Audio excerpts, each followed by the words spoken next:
जो ये जो ये बातें कही जा रही है कि हमारा पुनर्जन्म में हम ये थे और हमसे ये गलतियां हुई, या आने वाले हम अपने अगले जन्म में इधर को जाएंगे, इन बातों का साक्ष्य नहीं है और इन बातों का कोई प्रूफ नहीं है।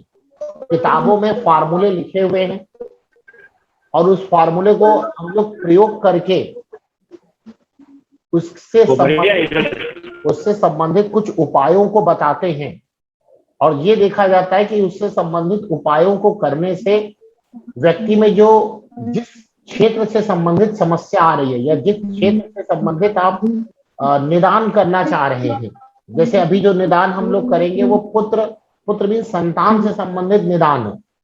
तो ये देखा गया कि जो ये अभी उपाय हम बताएंगे वो करने के बाद अगर मेल और फीमेल मीन्स पुरुष और स्त्री अगर शारीरिक रूप से स्वस्थ हैं और स्वस्थ होने के बाद भी अगर उनमें संतान नहीं हो रही है, तो ये देखा गया है कि वहां पर भी संतान प्राप्ति के योग बन जाते हैं और उनको संतान प्राप्त हो जाती है, जो अपने आप में इस बात का प्रमाण है, जो अपने आप में इस बात का प्रमाण है कि जो ये प्राचीन ज्योतिष पुस्तकों में जो ये पुराने जन्म पिछले जन्म के बारे में जो चर्चा की जा रही है वो सही है। कैसे सही पता चला? कि अगर उसमें ये लिखा गया कि इस व्यक्ति को इसका श्राप है, इस कारण से इसको संतान प्राप्ति में समस्या आ रही है, तो उससे संबंधित जब उपाय कराए गए तो देखा गया कि उसको संतान प्राप्ति हो गई। इसका मतलब जो किताब में बात लिखी है प्राचीन ज्योतिष पुस्तक में वो सही लिखी थी ना। और ऐसा नहीं है कि सभी के लिए एक ही उपाय बताया जाए, बल्कि अलग अलग ग्रह के लिए अलग अलग उपाय बताए गए हैं और अलग अलग श्राप बताए गए हैं उसमें। अब वो श्राप सही है गलत है इसके बारे में तो कोई पुष्टि नहीं कर सकता, लेकिन जो उपाय बताए गए वो करने से निश्चित ही संतान प्राप्ति होगी। लेकिन शर्त यह है कि पुरुष और स्त्री शारीरिक रूप से स्वस्थ होने चाहिए। अगर उनमें वो स्वस्थ नहीं है, संतान से संबंधित कोई उनको रोग है, स्त्री कंसीव नहीं कर पा रही है, पुरुष के अंदर शक्ति नहीं है, तो एक अलग बात हो गई, तो मेडिकल ट्रीटमेंट लें। लेकिन अगर ये सारी चीजें हैं तो संतान प्राप्ति नहीं हो पा रही है, तो ये उपाय काफी कारगर हैं। तो उसी से संबंधित ये बताया गया, जैसे हम लोगों ने लास्ट क्लास में डिस्कशन भी किया कि जन्म कुंडली का 5वें घर का स्वामी जिसको आप पंचमेश कहते हैं, अगर वो शत्रु राशि में चला जाए, नीच का हो जाए, अस्त हो जाए, लग्न से 6ठे 8वें 12वें में चला जाए, तो संतान प्राप्ति में बाधा आती है। संतान प्राप्ति में बाधा आती है। पंचमेश नीच का हो जाए, शत्रु राशि का हो जाए, ये कोई है जो कि जी गुरु जी डिस्टर्ब कर रहे हैं। देवेंद्र शुक्ला जी थोड़ा अपना आवाज बंद कर ले। तो नीच का हो जाए, शत्रु राशि में हो जाए, अस्त हो जाए, या जन्म कुंडली से 6ठे 8वें 12वें में आ जाए। कौन से ग्रह गुरु जी? या पंचमेश? पंचमेश जी। तो आप वहां देखेंगे कि उसको संतान प्राप्ति में बाधा मिलेगी और गुरु की स्थिति खराब हो, क्योंकि गुरु संतान के कारक ग्रह है। तो ये बताया गया कि जो बाधा कारक ग्रह है वह जिस राशि में बैठा है, मैंने पहले भी जिक्र किया था कि उपाय करते समय, किसी ग्रह का उपाय करते समय उसकी राशि अवश्य देखनी चाहिए कि वो अग्नि तत्व राशि में है, कि पृथ्वी तत्व राशि में है, कि वायु तत्व राशि में है, या जल की राशि में है, ये जरूर देखनी चाहिए। तो बाधा कारक ग्रह कौन होगा? पंचमेश, क्योंकि वही अस्त है, या वही नीच राशि में है, या वही शत्रु क्षेत्री है, या वही पाप कर्तरी में है, या वही जन्म कुंडली से छठे, आठवें, 12वें भाव में है। तो बाधा कारक ग्रह कौन हुआ? पंचमेश हुआ। तो इसका उपाय के लिए बताया गया क्या कि उसकी राशि से संबंधित उपाय करिए। क्या उपाय? तो उसी के लिए आगे ये कहते हैं कि अगर बाधा कारक ग्रह सूर्य है, अगर बाधा कारक ग्रह सूर्य है तो ऐसा समझना चाहिए कि इस व्यक्ति को संतान की प्राप्ति इसलिए नहीं हो रही है क्योंकि इसके ऊपर शंकर का या गरुण का इन्होंने पिछले जन्म में द्रोह किया था। मतलब उनको कुछ ना कुछ अपशब्द कहे थे। आजकल देखते हैं ना कुछ विशेष संप्रदाय के लोग ट्विटर पर कुछ ना कुछ शंकर जी के बारे में लिखते रहते हैं। अभी लेटेस्ट घटना है, तो ये जो लिखते हैं या बोलते हैं तो इसका इफेक्ट इनको मिलेगा। बोलते हैं ना देर है अंधेर नहीं, टाइम लगेगा। टाइम क्या लगेगा? इनको अगला जन्म लेना, अगले जन्म में इनको प्रॉब्लम जरूर आने वाली, जो कि हमारी सनातन संस्कृति कहती है, जो कि हमारी पंडित जी आनंद मिश्रा जी, अपना माइक ऑफ कर लीजिए। पंडित आनंद मिश्रा जी अपना माइक ऑफ कर लीजिए। तो जो हमारी सनातन धर्म कहता है कि हमारे सनातन धर्म में कहा गया कि जीव की दोबारा पुनर्जन्म है। दूसरे धर्मों में यह बात नहीं कही गई है, लेकिन आपको पता है कि दूसरे धर्म की उत्पत्ति भी हमारे सनातन धर्म से ही है। मूल में हमारा सनातन धर्म है, आधार हमारा सनातन धर्म है। उससे अलग होकर की ब्रांच, एक अलग ब्रांच बन गई, मतलब जो दूसरे धर्म बने वो सनातन धर्म की ही ब्रांच है, शाखा है। यानी पेड़ यानी जड़ तो सनातन धर्म है, लेकिन शाखाएं अलग हो गई। अब उस शाखा के जो प्रवर्तक थे, संस्थापक थे, उनकी विचारधारा सनातन धर्म से कुछ अलग थी, तो उन्होंने कुछ अपने नए विचार दे दिए वहां पर, जिस कारण से एक नया धर्म बन गया और उसके अनुयायी आ गए, उसके फॉलोअर्स आ गए, उसको फॉलो करने लगे। लेकिन अगर मूल में जाके देखें, आधार में जाके देखें, जड़ में जाके देखें तो सनातन धर्म ही है।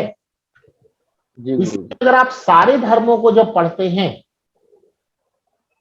तो कम से कम 60 से 70% सेम बातें निकल के आती हैं, कुछ अलग नहीं आता। जिस वक्त हम नवरात्रि की पूजा करते हैं, चैत्र नवरात्र की, उसी वक्त हमारे मुस्लिम भाई रमजान रखते हैं। जी, रमजान समय वही है, ज्योतिषी गणना और ज्योतिषीय ग्रह वही है, नक्षत्र मुहूर्त सब वही है, बट उनके विचार चेंज हो गए। वो हम लोग शक्ति के उपासक बन गए, वो भी शक्ति के उपासक हैं, उनकी उपासना करने का ढंग बदल गया। इसी सिलसिले में कहानी याद आती है हमको, बचपन में सुनाई थी हमारे बाबा ने, कि एक व्यक्ति का, हो सकता आप लोगों ने भी सुनी हो, दो दोस्त थे, वो दोनों शंकर भगवान की पूजा करने जाते थे।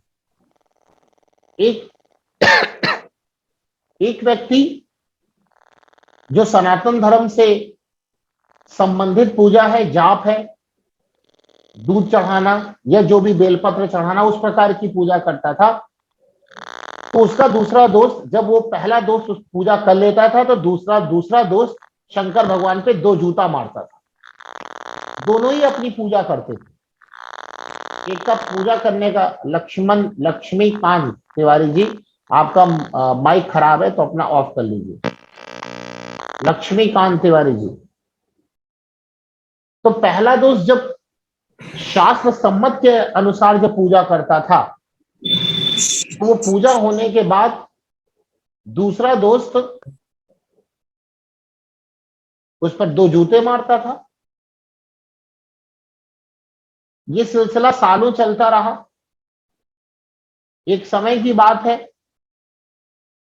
कि आंधी तूफान, बहुत ही सावन का महीना हो गया, समय था, बहुत तेज आंधी तूफान आया। तो जो शास्त्र सम्मत पूजा करता था वो व्यक्ति कहता आज तो आंधी तूफान ज्यादा है, हम नहीं जा पाएंगे शंकर जी की पूजा करने। दूसरा कहता हम तो जरूर जाएंगे जूता मारने, और वह गया जूता मारने। तो जैसा हमारे बाबा ने बताया कि उस वक्त शंकर भगवान ने उसको दर्शन दिया।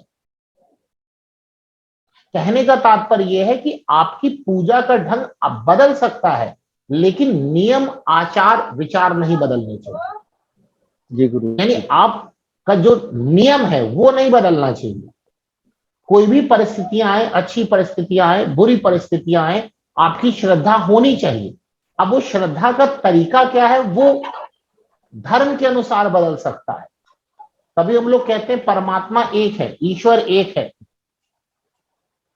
तो अलग कौन है फिर? उनके अनुयायी अलग है, उनकी विचारधारा अलग है। जैसे हमारे सनातन धर्म में कुछ लोग शास्त्र सम्मत वैदिक पूजा करते हैं, कुछ लोग तांत्रिक पूजा करते हैं, कुछ लोग कहते हैं मांस मदिरा नहीं खाने चाहिए, कुछ लोग मांस मदिरा खा के ही पूजा करते हैं। तो क्या ईश्वर जो मांस मदिरा खाते हैं उस पर प्रसन्न नहीं होते? होते हैं। वो ये नहीं देखते कि आप पूजा कैसे कर रहे हैं, वो देखते भाव क्या है।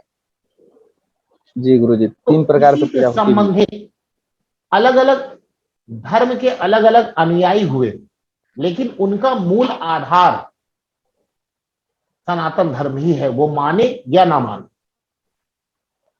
लेकिन जब वो गहरी स्टडी करेंगे तो उनको खुद ही रियलाइज होगा।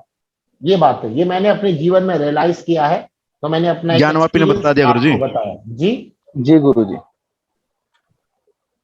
तो अपना एक एक्सपीरियंस आपको मैंने यहाँ पर बताया, और वो कथा भी बताई, कहानी भी बताई जो मेरे बाबा ने मुझे सुनाई। तो जो लोग, मैंने कहा कि अगर सूर्य किसी का बाधा कारक ग्रह है, तो जिन्होंने शंकर जी का या गरुड़ का अपमान किया या किसी प्रकार की उनको बाधा पहुंचाई, तो उनको अगले जन्म में सूर्य अगर बाधा कारक बनता है तो कहते हैं कि संतान नहीं होगी, या पितरों का श्राप भी होता है। अब पितृ का श्राप कैसे लगता है? देखिए, पितृ का श्राप का मतलब ये हुआ कि जब आपके माँ पिता जीवित हैं तो उनका आपने अनादर किया, या उनको उचित सम्मान या उचित सेवा आपने नहीं दी, तो ये श्राप भी कुंडली में आता है। अभी कुंडली तय में कैसे आएगा? अगले जन्म में आएगा, आएगा तो जरूर। तो पितरों का श्राप भी यहां पर इंपॉर्टेंट। देखिए, दो चीजें यहां पर चलती हैं। एक है कि कुंडली में आप एक चीज लेकर आए हैं, वो आप बदल नहीं सकते, और दूसरा है कि आपके अपने नित्य कर्म भी आपके लिए समस्या बनते हैं। हम अपने नित्य कर्मों के द्वारा भी कुछ ऐसी गलतियां करते हैं जिससे हमें कष्ट हमको भुगतने पड़ते हैं। जैसे पिता का अगर आप अनादर करते हैं तो सूर्य जरूर खराब होगा आपका, और अगर आपकी कुंडली में सूर्य खराब है और पिता का अगर आप आदर करते हैं तो सूर्य इतना खराब नहीं रहेगा चाहे जो हो जाए। अगर आप माता को कष्ट पहुंचाते हैं, जन्म कुंडली में चंद्रमा आपका उच्च का बहुत अच्छा है, लेकिन माता को अगर आप कष्ट पहुंचा रहे हैं तो आप चंद्रमा से उम्मीद मत करिए कि आपको वो अच्छा फल देगा। इसी प्रकार इसका उल्टा कर लीजिए कि चंद्रमा की स्थिति खराब है, नीच का है, या शत्रु क्षेत्र या पाप कर्तरी में है, लेकिन अगर आप माता को उचित सम्मान करते हैं, उनकी सेवा करते हैं, तो वो चंद्रमा इतना आपको बुरा फल नहीं करेगा। तो ये होते हैं हमारे वर्तमान समय के कर्म, जो हमारी कुंडलियों में बने हुए दुयोग को काट देते हैं। तो जब दुयोग कट सकता है तो सुयोग भी कट सकता है। ऐसा तो नहीं है कि दुयोग ही कटेगा, नहीं गुरु नहीं, जी, बुरे योग ही कटेंगे, दोनों करेंगे। सुयोग भी तो कटेगा। कैसे कटेगा? जी। हमारे वर्तमान समय में किए गए कर्मों के द्वारा। इसीलिए जो एक रिलेशन एस्ट्रोलॉजी है, रिलेशनशिप एस्ट्रोलॉजी, वो अपना अपना महत्व रखती है। रिलेशनशिप एस्ट्रोलॉजी बताती है कि हर रिलेशन एक प्लैनेट के द्वारा कंट्रोल हो रहा है। पिता का रिश्ता सूर्य के द्वारा, माता का रिश्ता चंद्रमा के द्वारा, भाई का रिश्ता मंगल के द्वारा, बहन का रिश्ता बुध के द्वारा, गुरु का रिश्ता गुरु के द्वारा, या आपके जो बड़े हैं घर में, पूर्वज हैं, गुरु के द्वारा, पत्नी का रिश्ता शुक्र के द्वारा, आपके जो अपने नौकर या साथ संबंधी है जो आपके अंडर में काम करते हैं उनका रिश्ता शनि के द्वारा, आपके बाबा दादी हैं तो उनका रिश्ता राहु के द्वारा, आपके नाना नानी है तो उनका रिश्ता केतु के द्वारा, आपके चाचा ताया हैं वो उनका रिश्ता बुध के द्वारा। तो आप इन रिश्तों की अगर आप अहमियत को रखते हैं और अपनी तरफ से कम उन रिश्तों को कायम रखने की कोशिश करते हैं, तो उनसे संबंधित जो ग्रह है वो जरूर आपको बुरा फल नहीं देगा। अगर वो कुंडली में बुरा बैठा है तो आप मान के चलिए कि जितना बुरा उसको फल देना चाहिए था उतना बुरा फल नहीं देगा, और अगर वो अच्छा फल देने वाला बैठा है तो जितना अच्छा फल देना चाहिए था वो पूर्ण अच्छा फल देगा। तो जिस प्रकार से कुंडली में दुयोग करते हैं उसी प्रकार से कुंडली में सुयोग भी करते हैं। रिलेशनशिप को मेंटेन करिए। जी गुरु। आपने सुना होगा कि पहले के समय इतना कष्ट नहीं था। हाँ, नहीं था। पहले न्यूक्लियर फैमिली का कॉन्सेप्ट नहीं था ना, छोटी फैमिली का कॉन्सेप्ट नहीं था ना, कुटुंब का कॉन्सेप्ट था, परिवार का कॉन्सेप्ट था। तो उसमें सारे रिश्ते रहते थे और सारे ग्रह आपके साथ रहते थे। अगर बड़े ने छोटे को बोल दिया तो छोटा चुप ही रहेगा। तो वो प्लेनेट वो देख रहा है ना, उसी हिसाब से उसको इफेक्ट मिलेगा। बट न्यूक्लियर फैमिली का कॉन्सेप्ट जनरेट हुआ, और न्यूक्लियर फैमिली का कॉन्सेप्ट जनरेट हुआ, उसके कारण समस्या आई। थोड़ा सा इसको ज्योतिषीय एनालिसिस करिए, एस्ट्रोलॉजिकल एनालिसिस करिए कि राक्षस ग्रह सेपरेशन करने का काम करते हैं, जिसको आप अशुभ ग्रह कहते हैं, शनि राहु केतु। और जो शुभ ग्रह हैं गुरु शुक्र सूर्य बुध अगर अच्छे हैं तो, चंद्रमा भी अगर अच्छा है तो ये सेपरेशन का काम नहीं करते। तो राक्षस ग्रहों को ये निर्देश कौन देता है? उनके गुरु जी। राक्षस ग्रहों के गुरु कौन है? शुक्राचार्य जी। कौन है? शुक्र है। और रिलेशनशिप में शुक्र कौन है? पत्नी के कारक। समझ में आ गई बात आपको? जी गुरु पत्नी जी। से ही रिश्ते अलग हो जाते हैं। क्यों पत्नी क्यों आधार बनी? ज्योतिषी विश्लेषण करके देखिए, आपको समझ में आ जाएगा।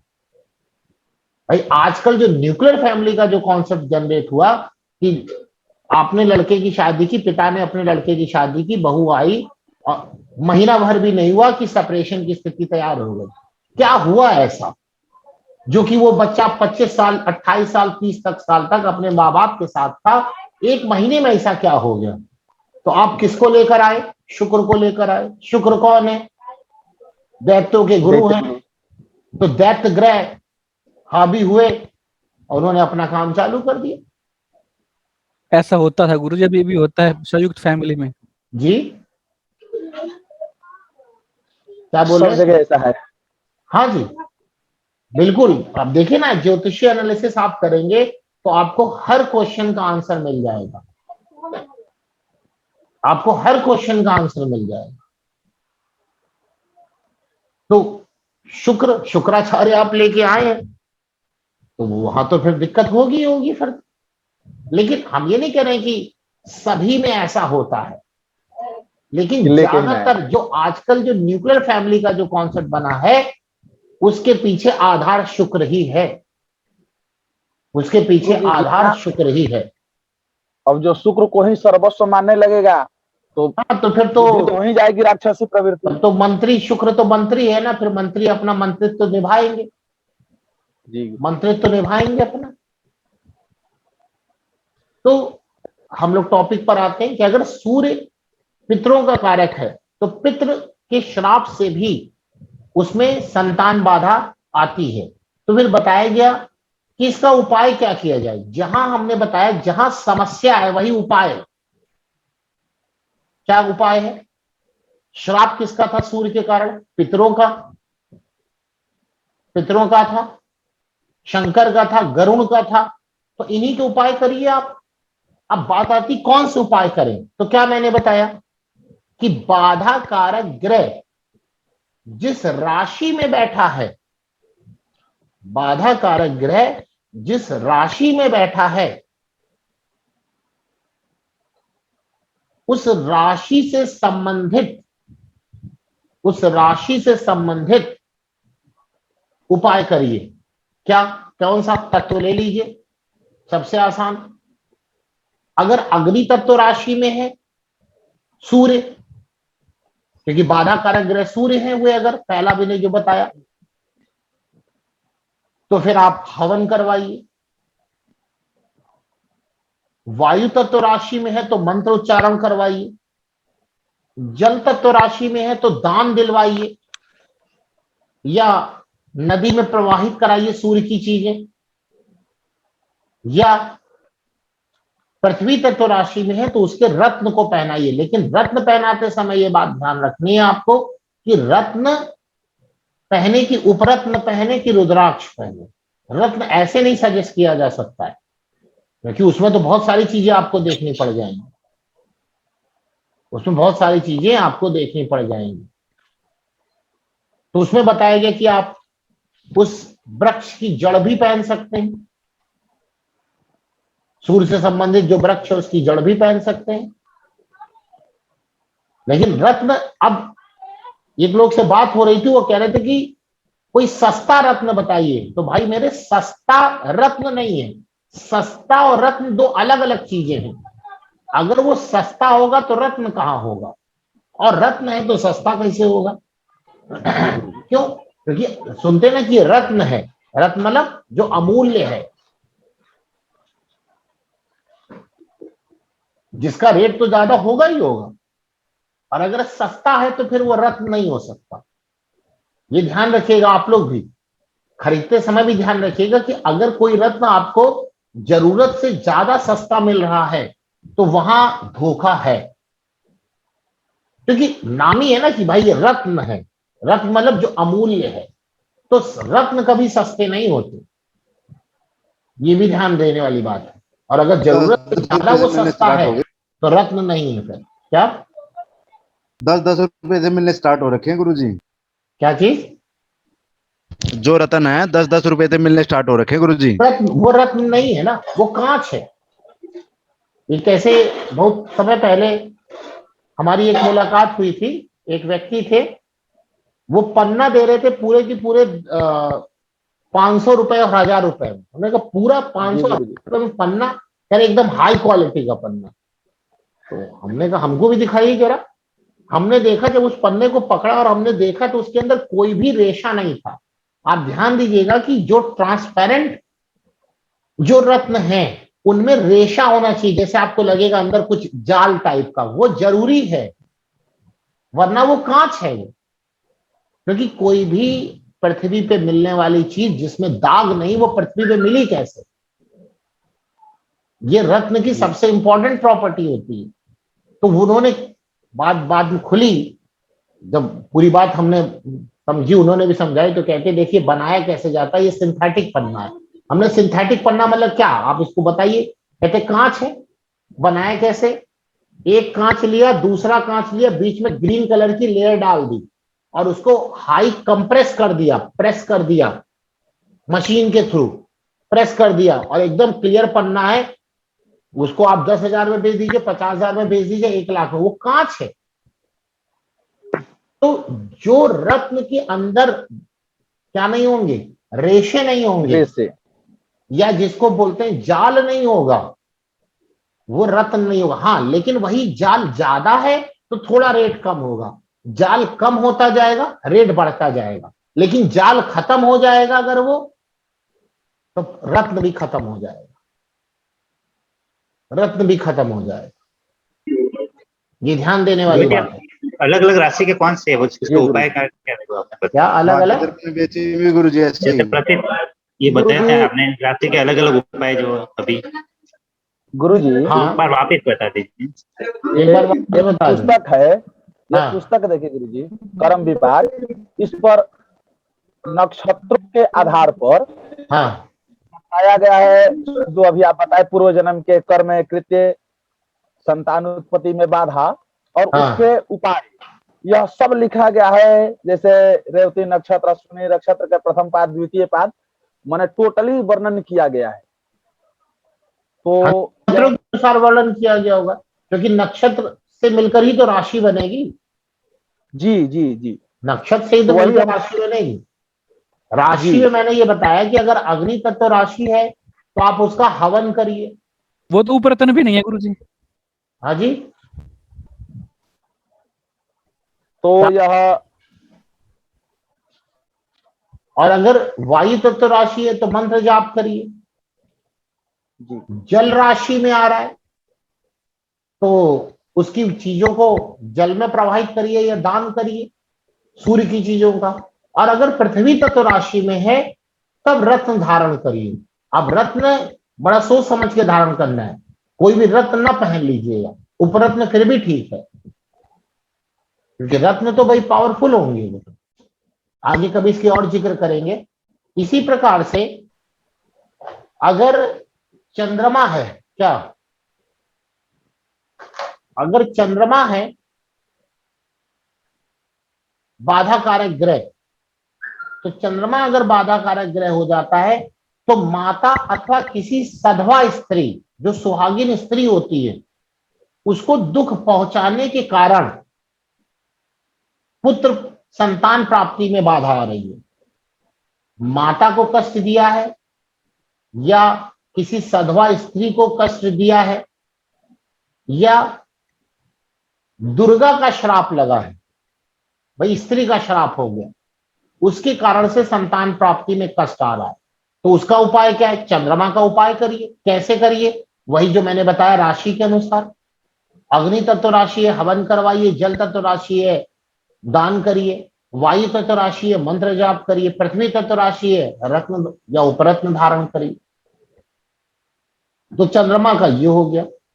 अगर बाधा कारक ग्रह मंगल है तो आपने अपने ग्राम देवता, जो ग्राम देवता होते हैं ना, जहां पर रहते, तो आप सुना होगा, ग्राम देवता, वास्तु देवता, स्थान देवता, क्षेत्र जी गुरु देवता। जी। तो अपने ग्राम देवता का आपने अपमान किया है, तो ग्राम देवता के अपमान के कारण या अपने भाई बंधु के श्राप के कारण, अपने भाई बंधु के श्राप के कारण संतान से कष्ट है, तो इसमें उपाय गुरुजी एक क्वेश्चन है गुरुजी। हाँ जी, गुरुजी हाँ। अभी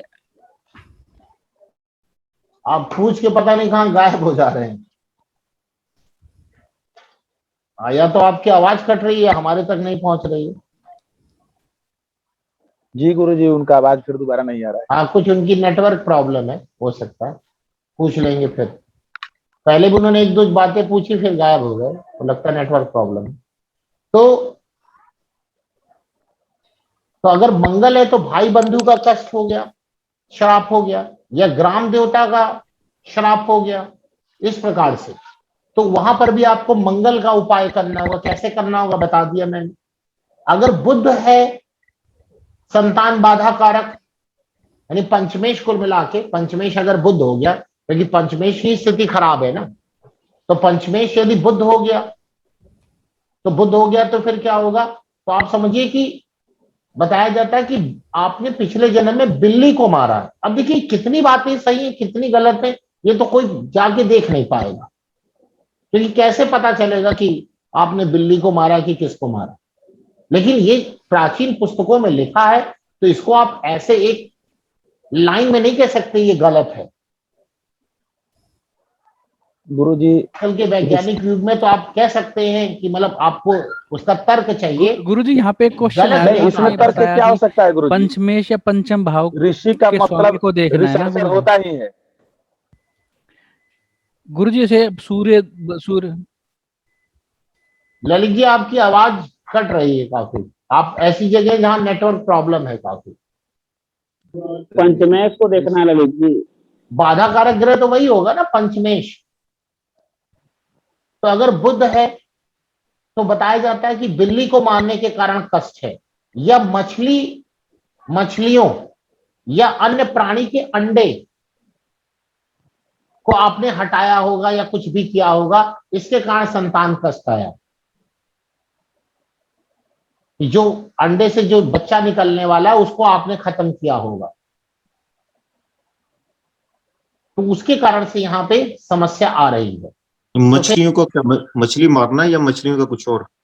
देखिए मछली मारना भी आ जाता है इसके अंदर, और क्या नाम है, अंडों को हटाना भी आ जाता है, और कन्याओं का अपमान करना या बहनों का अपमान करना या बालक छोटे छोटे बच्चों का किसी प्रकार से कष्ट देना उनको, क्योंकि बुध तो बालक है ना, छोटा बच्चा, उसको किसी प्रकार से कष्ट दिया होगा। छोटा बच्चे में चाहे इंसान का बच्चा हो चाहे जानवर का बच्चा हो,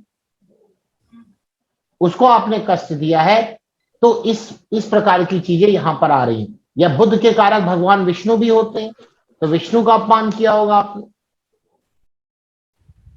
तो वहां पर कष्ट उस व्यक्ति को मिलेगा बुध का।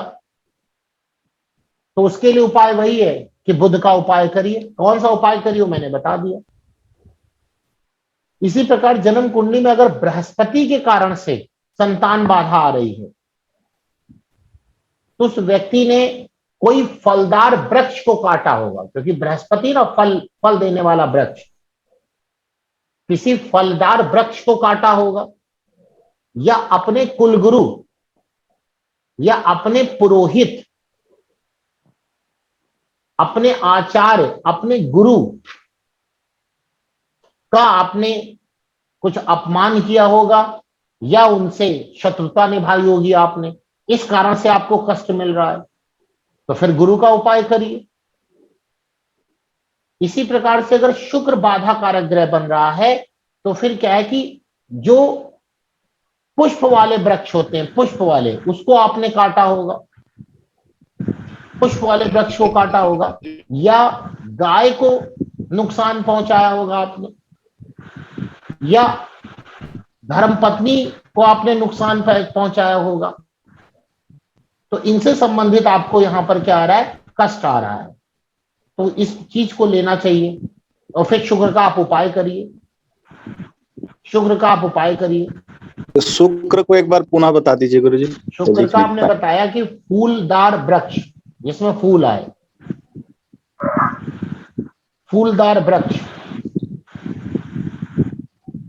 वो चीजें आती है। देखिए फूलदार वृक्ष का और फलदार वृक्ष का मतलब क्या है। फलदार वृक्ष का मतलब ये है कि जब कोई भी चीज पक करके फल देने वाली है, उस वक्त आपने उसको हटा दिया होगा। यहां पर ये मतलब है। मतलब क्या हुआ, फलदार वृक्ष का मतलब क्या हुआ। फलदार वृक्ष का मतलब ये है कि जैसे किसी भी घर में एक इंसान कमाने वाला है, तो उस घर के लिए फल तो वही हुआ ना। एक इंसान कमाने वाला है तो उस घर के लिए फल तो वही हुआ जी गुरुजी। तो उसको आपने किसी प्रकार से नुकसान पहुंचाया होगा, शत्रुता निभा करके या किसी भी प्रकार का नुकसान पहुंचाया होगा, जिससे उस परिवार को फल मिलने में, यानी उसका अपनी रोजी रोटी चलने में समस्या आई होगी। ये है इसका सही अर्थ।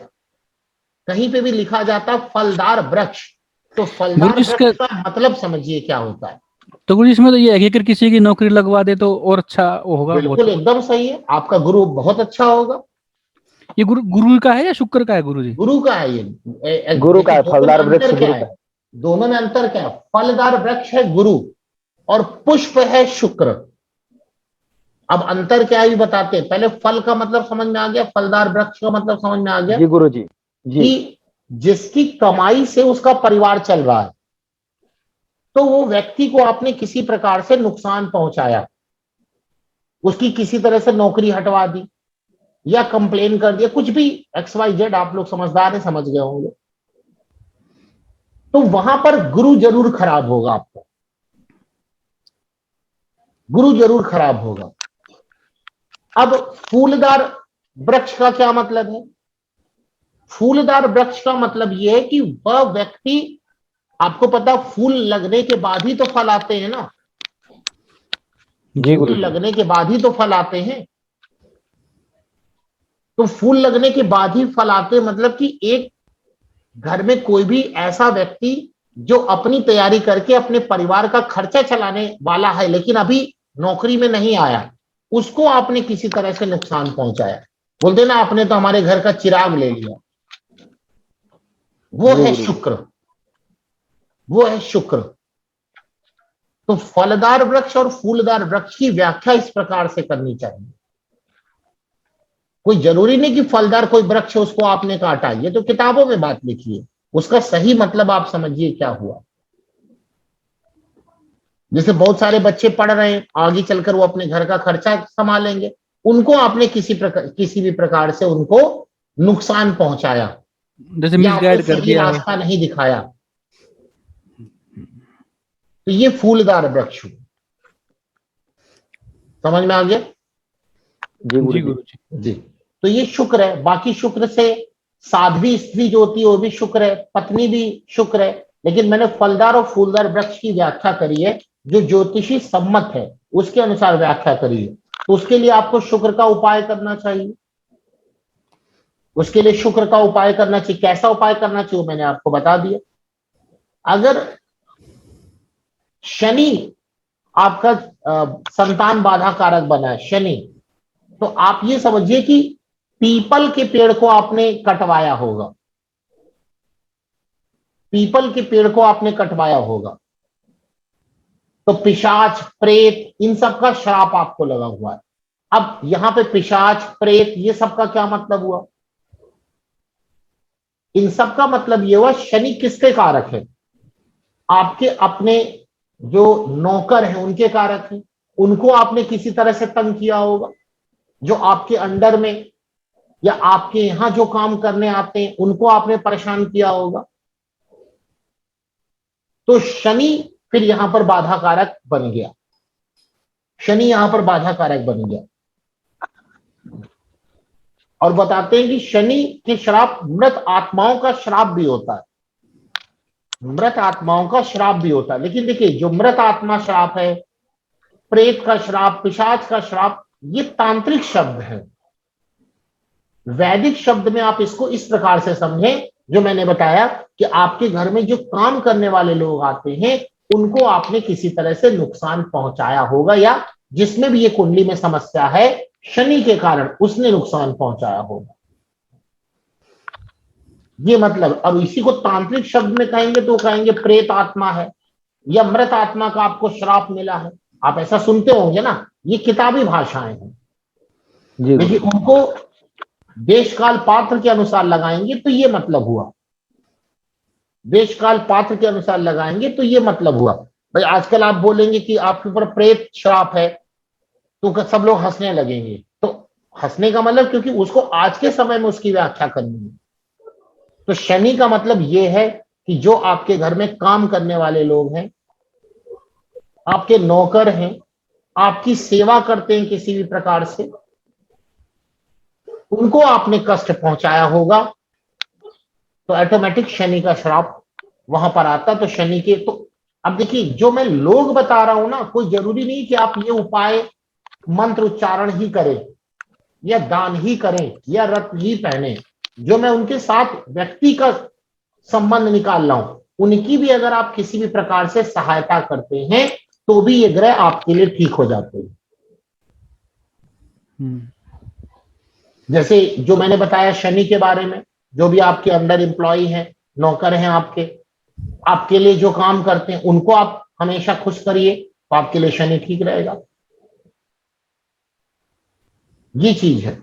ऐसे यहां बताया गया कि अगर राहु पंचम भाव में हो या पंचमेश को दूषित कर रहा हो या पंचमेश के साथ हो, उसको प्रताड़ित कर रहा हो, तो कहते हैं अगर संतान बाधा राहु के कारण आ रही है तो ये समझना चाहिए कि सर्प का श्राप है, सांप का श्राप है, सर्प श्राप जिसको कहते हैं।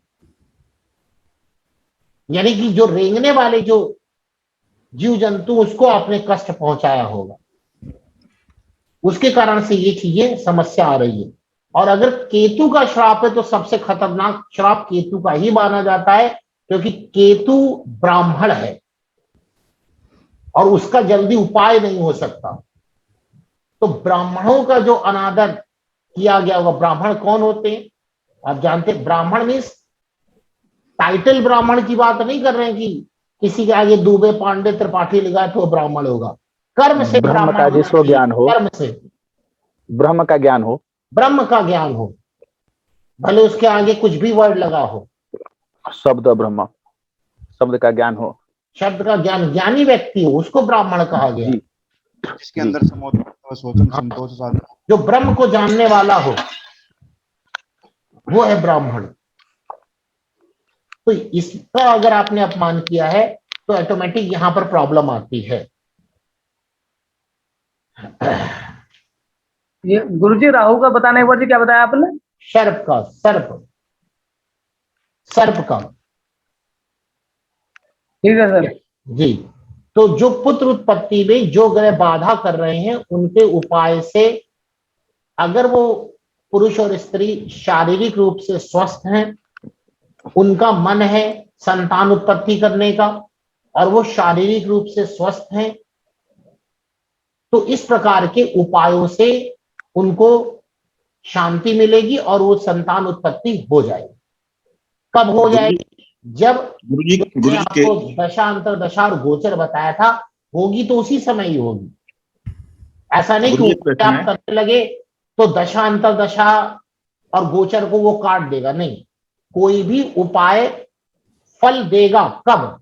जब उससे संबंधित दशा और अंतरदशा आएगी और ग्रह गोचर आएगा, तभी वो आपको फल देगा। गुरुजी बुध का रह गया गुरुजी। बुध का मैंने बताया था, बुध का बिल्कुल बताया था, जी गुरुजी नहीं होगा। बताए हैं। बुध का हमने बताया था कि कुंवारी लड़कियों का, बालक का, बालिकाओं का, मछली का अंडे का, मछली का या किसी जीव जंतु के अंडे का, इस प्रकार का कोई कष्ट आपने दिया, मतलब किसी ने दिया होगा तो उसको इससे संबंधित कष्ट आएगा। और विष्णु का कुंवारी श्राप, लड़की का, बालक का, बालक बालिका कोई भी बच्चे हो सकते हैं, जीव जंतु के भी बच्चे हो सकते हैं, जिसके अंडे भी बोल सकते हैं आप। ये राहु केतु का उपाय है गुरुजी, राहु वाला। राहु का उपाय सर्प शांति, तब शांति भी पूछना था। हाँ सर्प शांति करवाइए, जरूर होगा। नाग बलि वगैरह करवा सकते हैं। बिल्कुल करवा नाग सकते बलि नहीं, हाँ हाँ, या पूजन कर सकते नाग हैं, प्रतिष्ठा करवाइए, नाग बलि नहीं करवाइए, नाग प्रतिष्ठा करवाइए। जी जी, नाग प्रतिष्ठा, सर्व देवता की प्रतिष्ठा, भोलेनाथ शंकर जी की पूजा। चांदी का, हाँ, नाग चांदी का नाग चढ़ा दो जी, उससे आप कर सकते हैं। अब गुरु का है तो गुरु का है विष्णु जी की पूजा कर, बुद्ध का विष्णु जी की पूजा करिए। गुरुजी करना है या कोई जरूरी नहीं कि पूजा ही करे, उससे संबंधित जो गुरुजी हाँ जी, मैं सर ये पूछ रहा था जी कि ये जो आप बता रहे हो कि जब अंतरदशा आए तो ये उपाय तब कराएं या पहले भी करा सकते हैं, मतलब अंतरदशा से पहले? देखिए आप फिर से बात समझिए। उपाय तो जैसे पता चल गया आपको कि ये समस्या है तो उपाय करना स्टार्ट करवा दीजिए। अब ऐसा नहीं होता कि आपने सवेरे उपाय किया और रात में उसका फल मिल जाए, कोई एलोपैथिक दवा तो है नहीं, ठीक है? तो उपाय करते रहिए, ऐसा नहीं कि बस एक बार उपाय होता है। लाल किताब कहती है किसी भी उपाय को 43 दिन 43 डेज लगातार करना चाहिए, तब उसका फल मिलता है। वैदिक ज्योतिष कहता है कि किसी भी उपाय को 108 दिन तक करना चाहिए, तब उसका फल मिलता है। हम ये कह रहे हैं कि उपाय 108 दिन करिए, 43 डेज करिए, करते रहिए। फल कब मिलेगा उसका? जब उससे संबंधित दशा अंतरदशा आएगी और ग्रह गोचर आएगा।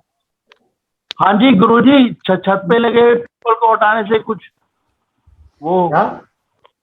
छत पे लगे पीपल को हटाने से हाँ तो बताया ना, उसे कुछ पीपल का बृहस्पति का बताया था, उसका किसका? बृहस्पति का बताया था कि शनि का बताया था? शनि का बताया था। शनि शनि क्या का बताया? बताया शनि का बताया था, पीपल।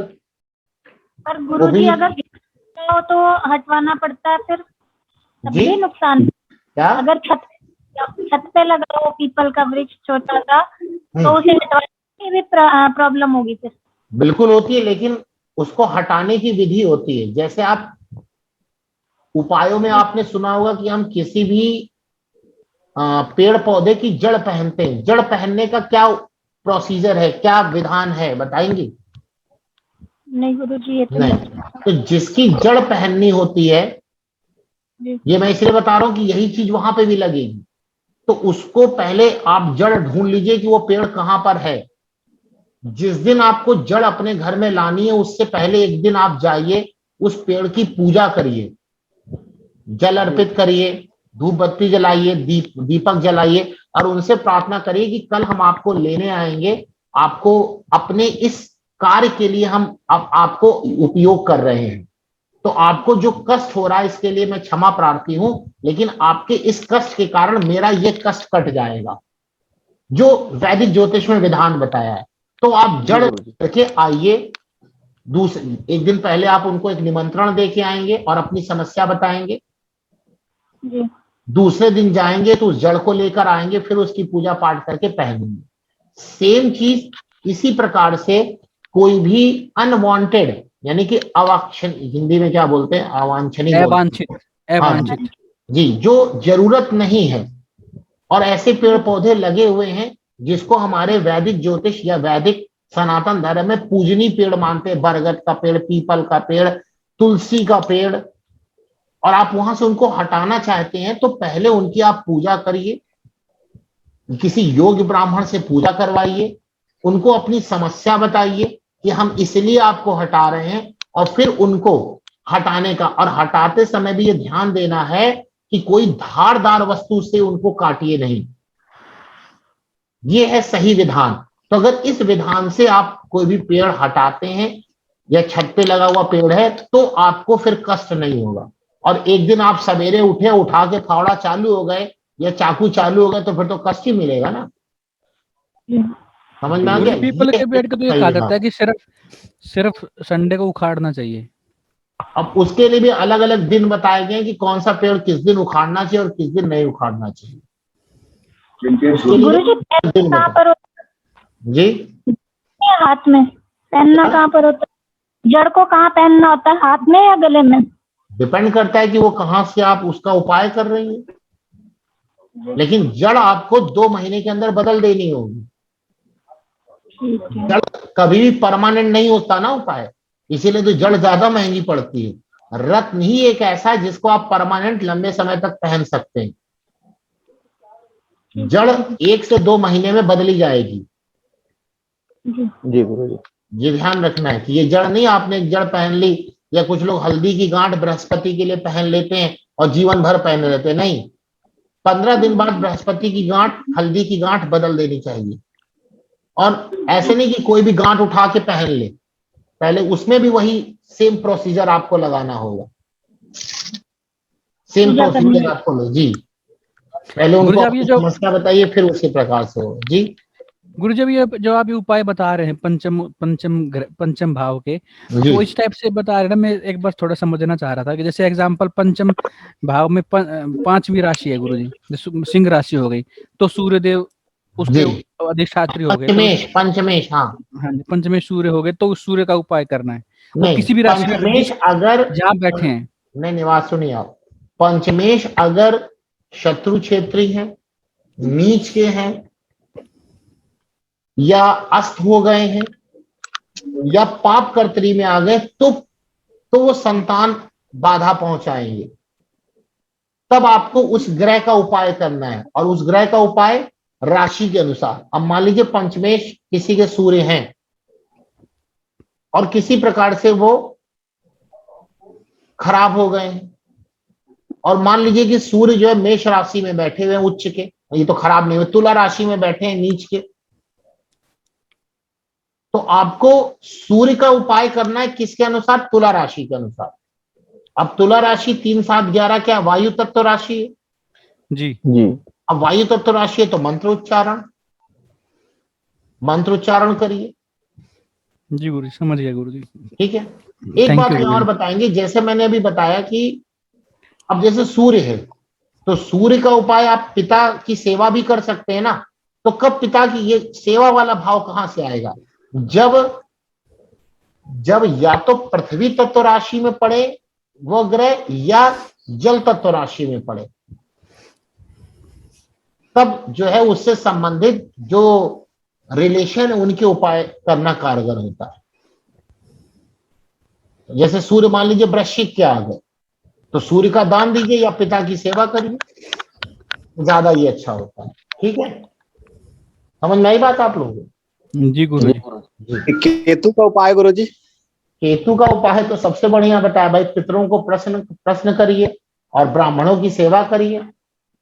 केतु का उपाय तो मैंने बता रखा, सभी लोग करते रहिए। अमावस्या के दिन वो उपाय जो मैंने बताया था अमावस्या वाला, वो तो जरूर करिए, वही है उपाय। कर रहे हैं गुरु जी, कर रहे हैं। वो करते रहिए।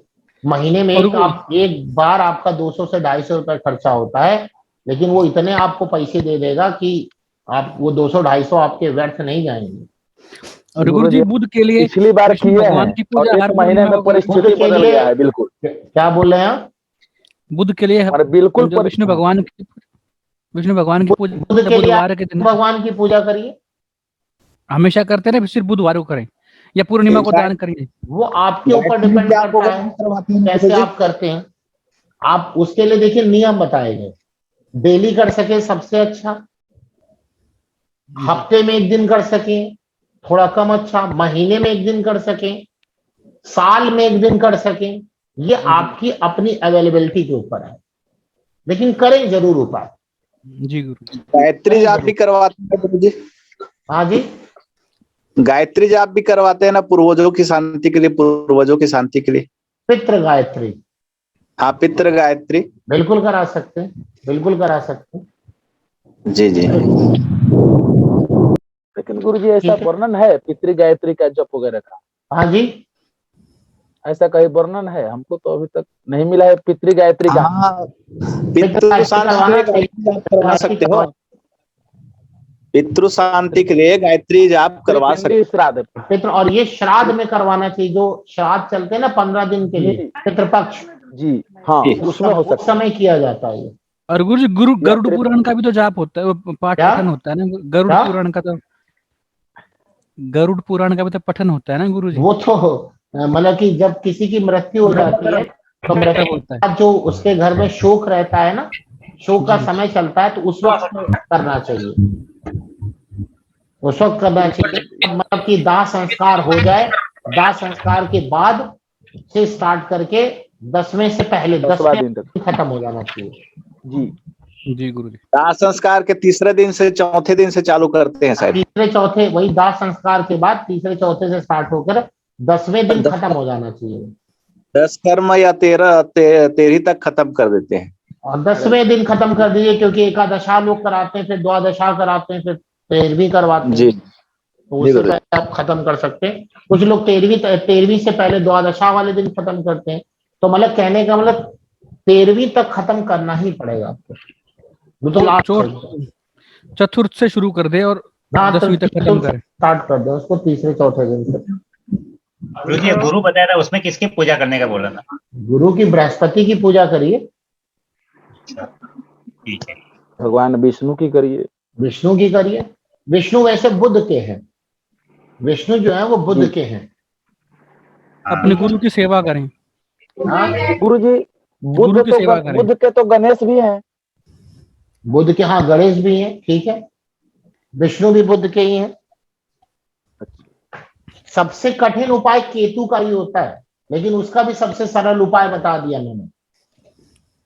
हाँ गुरु जी, अब विशेष दिक्कत हो तो त्रिपिंडी श्राद्ध वगैरह कर दे, 10-12 हजार खर्चा करके त्रिपिंडी श्राद्ध।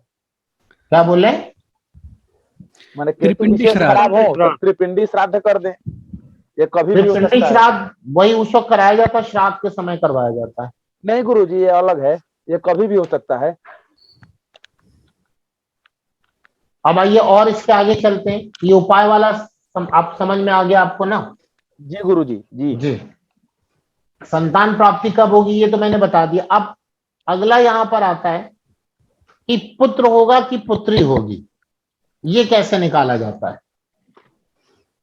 देखिए ये जो फार्मूला है ना 60-70% ही सही जाता है, 100% ये सही नहीं जाता, लेकिन फिर भी सही जाता है, 60-70% जाता है। तो इसमें बोला जाता है कि जो गर्भाधान का समय है, गर्भाधान का समय 9 महीने पूर्व, उस वक्त पति और पत्नी की कुंडली में जो महादशा, अंतरदशा और प्रत्यंतर दशा, 3 दशा लेनी है, एमडी एडी पीडी, महादशा, अंतरदशा और प्रत्यंतर दशा, ये मेल ग्रह की चल रही है या फीमेल ग्रह की चल रही है, उससे पता चलता है। मैं फिर से बता रहा हूं, गर्भाधान के समय, गर्भाधान के समय यानी कि 9 बच्चे के जन्म से 9 महीने पूर्व जब पति पत्नी में गर्भाधान जब हुआ, तो उस वक्त मेल और फीमेल यानी पति और पत्नी में चलने वाली ग्रह की दशा, कौन सी दशा, महादशा, अंतरदशा और प्रत्यंतर दशा, मेल ग्रह की है कि फीमेल ग्रह की है, इससे पता चलता है कि लड़का होगा या लड़की होगा। तो पहले आप ये लिख लीजिए कि कोई भी ग्रह, कौन सा ग्रह मेल है और कौन सा ग्रह फीमेल है। तो सूर्य सबसे पहले लिखेंगे ये मेल है यानी पुरुष है। चंद्रमा सबको पता है स्त्री है यानी फीमेल है। जी गुरुजी। मंगल सबको पता मेल है, पुरुष। जी। बुध नपुंसक है। जी। बुध और शनि भी बताएंगे। बुध नपुंसक है, नपुंसक का मतलब मेल और फीमेल दोनों के कैरेक्टर हैं उसके अंदर। 6 नंबर। हाँ, बुध के अंदर मेल और फीमेल दोनों के ही कैरेक्टर हैं, ये ध्यान देना है। ऐसे गुरु के अंदर, बृहस्पति के अंदर मेल के कैरेक्टर हैं, पुरुष के। शुक्र स्त्री। शुक्र के अंदर स्त्री यानी फीमेल के कैरेक्टर है। शनि नपुंसक है यानी मेल फीमेल दोनों। राहु और केतु को भी नपुंसक में ही लिया गया है यानी मेल और फीमेल दोनों।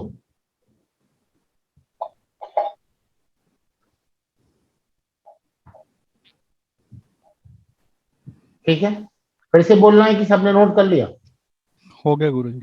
हो गया गुरुजी। अब जैसे एक एग्जांपल लेते हैं, गर्भाधान के समय पुरुष की दशा चल रही है बुध की महादशा में, बुध की अंतरदशा में, शुक्र की अंतरदशा।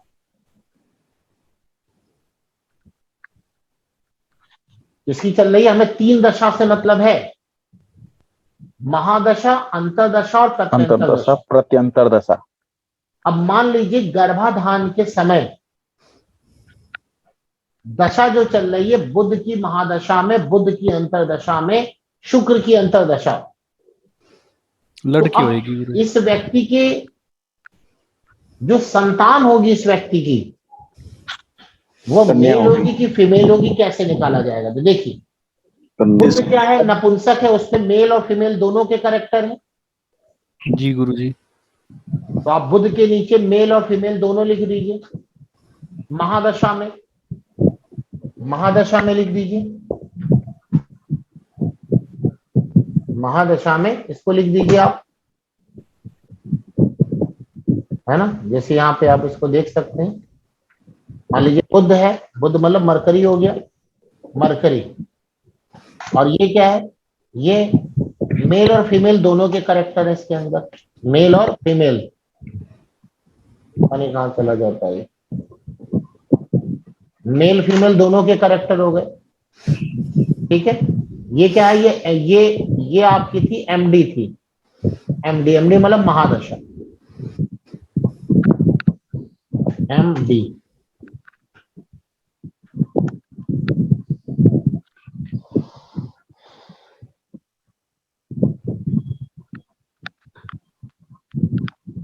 ये MD हो गई, मरकरी की आ गई।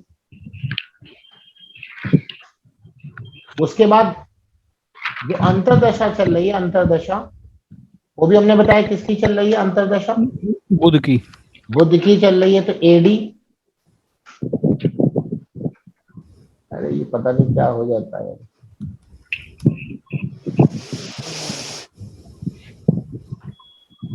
AD ये किसकी चल रही है? ये भी मरकरी की है। ये भी क्या है? मेल और फीमेल है, नपुंसक है। फिर हमने कहा कि जो PD चल रही है प्रत्यंतर दशा, वो किसकी चल रही है? हमने कहा मान लीजिए शुक्र की चल रही है। शुक्र की। शुक्र यानी वीनस की। अब आपको पता है कि वीनस क्या फीमेल है कि मेल है कि दोनों है? फीमेल है। अब देखिए क्या आपको किसकी पॉसिबिलिटी नजर आ रही है? महादशा में मेल और फीमेल, मेल और फीमेल और फीमेल, यानी मेल आया 2 बार। देखिए मेल कितनी बार आया है? 2 बार आया है, नहीं दिख रहा आपको? जी गुरुजी। और फीमेल कितनी बार आया है? 3 बार। फीमेल 3 बार आया। तो प्राथमिक मतलब कि ज्यादा डोमिनेंट कौन हो रहा है? फीमेल। यानी कि ये जो जन्म होगा वो क्या होगा? कन्या का जन्म होगा। अभी तो चली वो कन्या का जन्म होगा। चली गया। समझ में आई बात? नहीं आई आपको? जी गुरुजी। अब ये ऐसी दशा आपको किससे देखनी है? पुरुष की कुंडली से भी देखनी है और स्त्री की कुंडली से भी देखनी है। पुरुष की कुंडली और स्त्री की कुंडली दोनों से देखनी है। अब अगर मान लीजिए पुरुष की कुंडली कह रही है कि नहीं मेल का जन्म होगा, और स्त्री की कुंडली कह रही है फीमेल का जन्म होगा, तो किसकी बात मानी जाएगी? फीमेल की। स्त्री की कुंडली मानी जाएगी ना जी। स्त्री की बात मानी जाएगी ना, स्त्री की कुंडली की। जी गुरुजी। क्योंकि पत्नी की जो कुंडली होगी हमेशा डोमिनेट करेगी बच्चों को, क्योंकि जन्म तो स्त्री को देना है ना, तो उसी के अनुसार ही ये चीजें चलेंगी, उसी के अनुसार ही ये चीजें चलेंगी। लेकिन देखिए अगर पुरुष की कुंडली कह रही है कि भाई लड़के का जन्म होना चाहिए, और पत्नी की कुंडली कह रही है लड़की का जन्म होना चाहिए, तो यहां पर थोड़ा सा असमंजस की स्थिति आ जाती। फिर भी ये कह देते हैं कि पत्नी की बात मान लीजिए, पत्नी की कुंडली की बात मान लीजिए। लेकिन 1-2 जगह हमारा भी इसका आंसर गलत हो गया। लेकिन अगर पति और पत्नी दोनों की कुंडली कह रही है कि नहीं मेल या फीमेल का जन्म होगा, तब तो 100% मान लीजिए वो सही जाए। मतलब क्या नाम, पति की कुंडली भी कह रही है कि लड़की का जन्म होगा, और पत्नी की कुंडली भी कह रही है कि लड़की का जन्म होगा, तो आप मान के चलिए कि लड़की का ही जन्म होगा। फिर ठीक बात समझ में आ गई नहीं आ गई? जी गुरुजी। जी। लेकिन दोनों में अलग अलग बात आए तो पत्नी की कुंडली को ज्यादा प्रायोरिटी देनी है। लेकिन यहां गलती होने के चांसेस भी रहते हैं, गलती होने के चांसेस भी रहते हैं। अब मान लीजिए जैसे यहां पर ये दशा थी यहां पर, तो हमने मान लिया, एक दूसरा एग्जांपल दे रहे, पहला एग्जांपल समझ में आ गया? जी गुरुजी। अब मान लीजिए कि हमने कहा कि अंतरदशा, हमने मान लिया अंतरदशा मरकरी की थी। कब? गर्भाधान के समय। मान लीजिए महादशा भी बुध की थी, प्रत्यंतर दशा भी बुध की थी, और सॉरी अंतरदशा भी बुध की और प्रत्यंतर दशा भी बुध की थी। तो अब क्या होगा? यहाँ पे मेल फीमेल दोनों आ जाएंगे। जी। अब यहाँ पर मेल भी 3 बार हो गया और फीमेल भी 3 बार हो गई। देखिए जी गुरुजी। अब क्या बोलेंगे, क्या होगा? तब देखी जाएगी कि ये जो बुध है ना, वो बुध किस राशि में बैठे हैं, तब राशि को लेना है। राशि को कब लेना है समझ में आ गया आपको?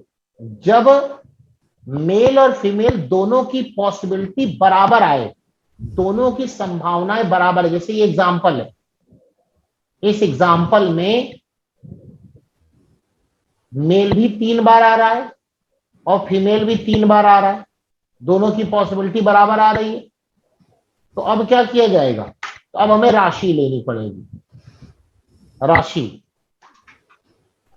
अब राशि कैसे पहचानेंगे कि मेल है कि फीमेल है, तो जितनी ऑड नंबर है, ऑड नंबर कौन सी, मेष राशि 1 3 5 3, उसके बाद 5, 1 3 5 7 9 11 7, फिर क्या आ 9 जाएगा 11 9, फिर क्या आ जाएगा 11। ये मेल है, ये क्या है, ये मेल है, ये मेल राशि है, मेल। ऐसे फीमेल राशि कौन सी होगी, जो इवन नंबर है। मेल राशि कौन सी है, ऑड नंबर, जो भी ऑड 2 नंबर है 4 6 8 10 12 वो मेल राशि है। ऐसे राशि फीमेल, राशि फीमेल कौन सी, जो इवन नंबर होगी। इवन नंबर कौन सी हो जाएगी, 2 4 6 8 10 12 8 10 12। समझ में आ गया। ये कब लिया जाएगा, राशि कब ली जाएगी, जब बराबर आ रही मेल फीमेल, जब हाँ मेल और फीमेल की पॉसिबिलिटी दोनों बराबर हो जाए। जब मेल और फीमेल दोनों की पॉसिबिलिटी बराबर हो जाए, उस वक्त आपको क्या लेना है, उस वक्त आपको लेना है ये राशि। और ये जो आप महादशा, अंतरदशा और प्रत्यंतर दशा देखेंगे, ये कब की लेनी है, गर्भाधान समय। गर्भाधान समय की, गर्भाधान के समय, जन्म से 9 महीने पहले। हाँ 9 महीने पहले, उस वक्त क्या दशा चल रही थी वो आपको लेनी। तो ये जरा लगा के देखिएगा आप लोग, जरा ये होमवर्क है आपका, अपने पर लगा लेंगे। गुरु जी राशि कब देखनी है, राशि किसी की देखनी है? जब पॉसिबिलिटी समान हो। नहीं, राशि कौन सी कब देखनी है, किसकी? जब दशाओं से पॉसिबिलिटी बराबर आ जाए। जैसे अभी जो मैंने एग्जांपल आपको दिया है, इसमें मरकर बुध की महादशा में बुध की अंतरदशा और बुध की प्रत्यंतर दशा है, और बुध क्या आपका नपुंसक ग्रह है। नहीं, राशि किसकी देखनी, पंचम भाव की या क्या देखनी, कौन सी जहां पर राशि? बुध बैठा है, जिसकी दशा चल रही है, जिसकी दशा चल रही है, वो किस राशि में बैठे हैं, जो ग्रह जहां बैठा है। जी जी। इसको सब लोग लगाएंगे और मुझे बताएंगे कि कितने % इसका आंसर सही जा रहा है। मैं ये कह नहीं रहा हूँ 100% इसका आंसर जाएगा, फिर भी मुझे उम्मीद है कि मुझे जो सफलता मिली इस फार्मूले पे 60 से 70% मिली। तो अच्छा गुरु जी, ऐसे मतलब 60-70% देखते हैं कि क्या, जैसे अगर मान लो गर्भाधान हो गया किसी महिला के, तो गर्भाधान होने के बाद ये पता चलता है कि भाई 1 महीने का गर्भ है, 2 महीने का गर्भ है, तो उसे पहले का देख ले, जब से 2 महीने पहले का देख ले। जी जी जी, एकदम सही है। हाँ जी, हाँ जी, ठीक है गुरु, धन्यवाद। देखना है गुरुजी, राशि कौन सी दशा की देखनी है, अंतरदशा या महादशा या? दशा की देखनी है, ये भी बहुत अच्छा क्वेश्चन है। वैसे तो तीनों की देख के निकालिए, वहां पर तीनों की देख के निकालिए, फिर पॉसिबिलिटी वहां निकलेगी। मान लीजिए कि परमुटेशन कॉम्बिनेशन लगाते रहेंगे उसमें। बस हाँ हाँ, परमुटेशन कॉम्बिनेशन आप लगाइए। वहां पर आप मान लीजिए कि कोई भी ग्रह बुध में, शुक्र में, मान लीजिए राहु था, एग्जाम्पल बुध की महादशा में शुक्र में राहु था, तो बुध देखिए कहाँ बैठे, शुक्र देखिए कहाँ बैठे और राहु देखिए कहाँ बैठे। वैसे कोई राशि पे पहुंचने की जरूरत नहीं पड़ेगी, और फिर भी अगर जरूरत पड़ रही है तो आप तीनों की राशि चेक करिए, और तीनों में फिर देखेंगे कि डोमिनेट कौन सी हो रही, नंबर किसके ज्यादा आ रहे हो, मेल के कि फीमेल के, उस प्रकार से आप लगाएंगे। ठीक है, समझ में आई बात, नहीं आई? और फिर ये बात, मेल है कि फीमेल? गुरु जी जी, हम अपने कुंडली से मिला रहे हैं। हाँ, हम अपने कुंडली से जी, तो राहु, गुरु और फिर राहु, तीनों की दशा चल रही थी। तो राहु हो गए आपके मेल फीमेल दोनों हो गए, और गुरु हो गए मेल, यानी 3 तरह से मेल आ रहा है और 2 तरीके से फीमेल आ रहा है। जी, लेकिन उस समय हमारी बच्ची के जन्म हुआ था। हाँ, तो आप अपनी क्यों देख रहे हैं, अपनी पत्नी की देखिए ना। सर पत्नी का तो है ही गुरु जी नहीं, मेरे मैंने में स्वयं गुरु पे शुक्र देख लीजिए। शनि है और पत्नी में शुक्र केतु बुध है। शुक्र, शुक्र केतु बुध। लेकिन देखिए इसमें पत्नी की कुंडली देखिए, ज्यादा आपको सही आंसर मिलेगा। ये पत्नी की शुक्र केतु बुध है। और आप अपनी भी देख लीजिए करके लिए, शुक्र शुक्र केतु, शनि। तो शुक्र हो गया फीमेल, केतु हो गया मेल फीमेल दोनों, और बुध हो गया मेल फीमेल, यानी यहाँ फीमेल 3 आ रही है। और मेरे में गुरु शुक्र शनि थे। तो गुरु शुक्र शनि, गुरु हो गए मेल, शुक्र हो गए फीमेल, और शनि हो गए फीमेल, तो यहाँ मेल आ रहा है, तो पत्नी की कुंडली में ज्यादा इंपॉर्टेंट दिया जाएगा। तो क्या हुआ था आपके? मेरा पुत्र हुआ उस टाइम। तो आपका डोमिनेट कर गया। जी जी। क्या गुरु शुक्र दशा जो चल रही थी, गर्भाधान के समय की बात कर रहे हैं ना? बिल्कुल, गुरु की महादशा थी, शुक्र की अंतर्दशा और प्रतंत्र शनि का था। प्रतंत्र, इसमें एक फार्मूला और भी है। जी जी। इसमें एक फार्मूला ये भी है ना कि जो जैसे कि यहाँ पर मेल और फीमेल में देखिए अलग अलग आंसर आ रहा है ना। जी। इसमें एक चीज और भी आप लोग कर सकते हैं कि जो ग्रह की अंतर्दशा प्रत्यंतर दशा है वो आपकी कुंडली में ज्यादा बली है कि पत्नी की कुंडली में ज्यादा बली है। तो ग्रह का बल देख लेंगे गुरुजी। हाँ, ग्रह बल आप देख लीजिए जरूर। तो जिस ग्रह का बल होगा ना ज्यादा, उस बल से आपको सही आंसर मिल जाएगा। ठीक है ना? जब पति और पत्नी की कुंडली में अलग अलग आंसर आए तो ज्यादातर पत्नी की बात माननी है, लेकिन अगर पत्नी की कुंडली में वो ग्रह कमजोर है पति की कुंडली से, तब तो पति की बात मानिए। तो आप अपनी क्या बता रहे थे? गुरु क्या बता रहे थे आप अपना? गुरु शुक्र शनि। गुरु शुक्र शनि। शुक्र शनि आप में क्या नाम है, अच्छे बैठे हैं कि बुरे बैठे, बस इतना ही बता दीजिए। शुक्र लगन में है। हाँ, राशि धनु राशि में। धनु राशि। और क्या शुक्र में शनि कहाँ बैठे हैं? शनि मेरे छठे भाव में बैठे हैं। छठे भाव में बैठे, वो भी सही है, गलत नहीं है। वृष भाव में है। वृष राशि में। किसमें? वृष राशि में। वृष में आपने मित्र की राशि में बैठे हैं। और पत्नी में क्या चल रहा था? पत्नी में शुक्र केतु बुध। तो केतु और बुध कहाँ पर है उनके? शुक्र केतु बुध।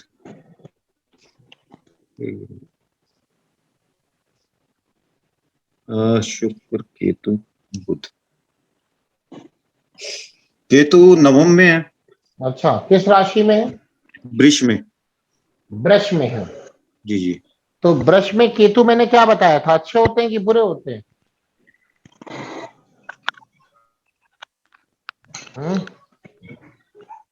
ये बताया था ना हमने?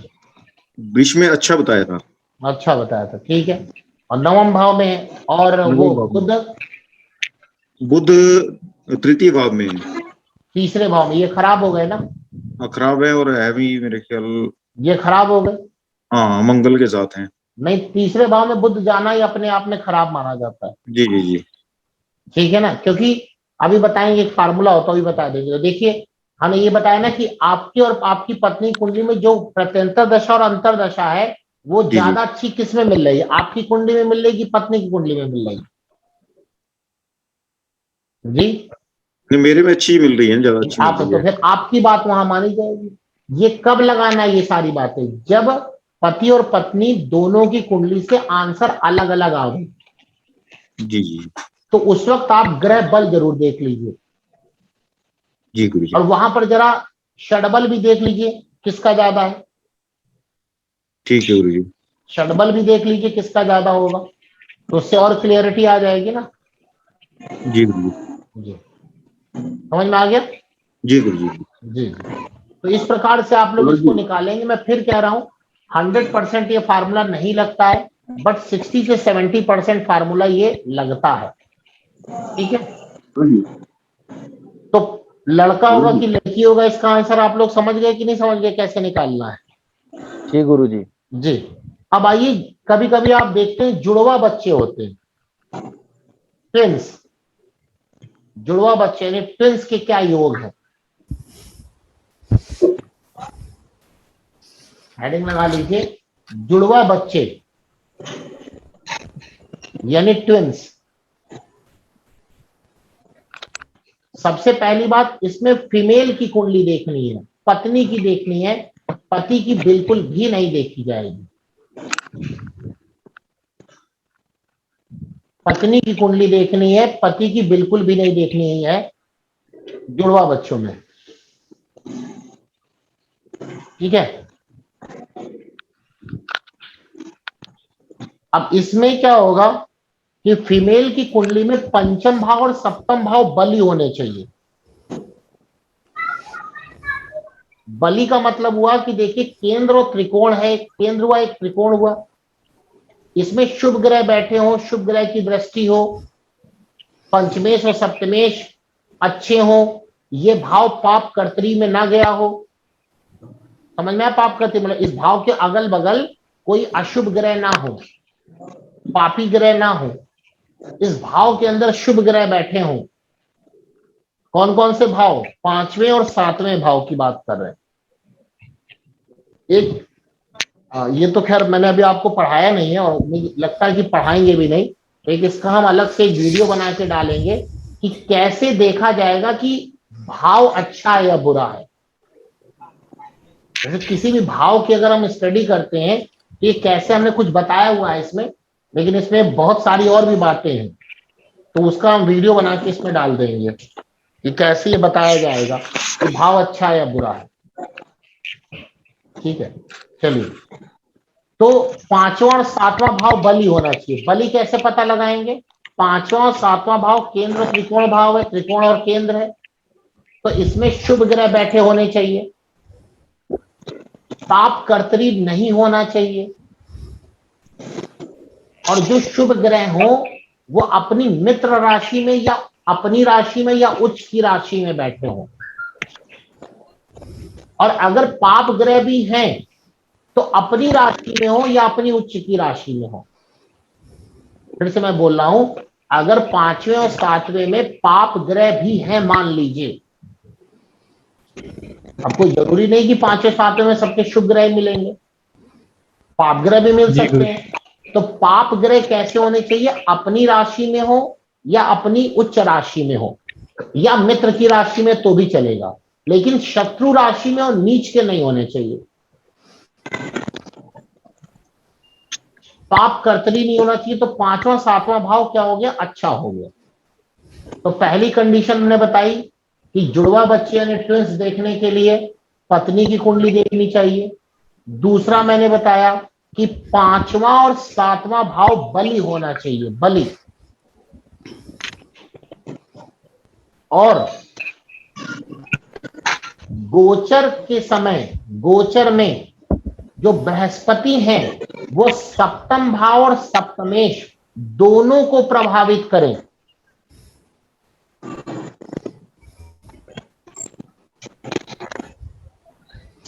समझ में आ गई बात? गोचर में बृहस्पति सप्तम भाव और सप्तमेश दोनों को प्रभावित करें। दोबारा रिपीट कर दीजिए एक बार। मैं फिर से बोल रहा हूं, देखिए पहली बात मैंने बताई कि इसमें फीमेल की कुंडली देखनी है।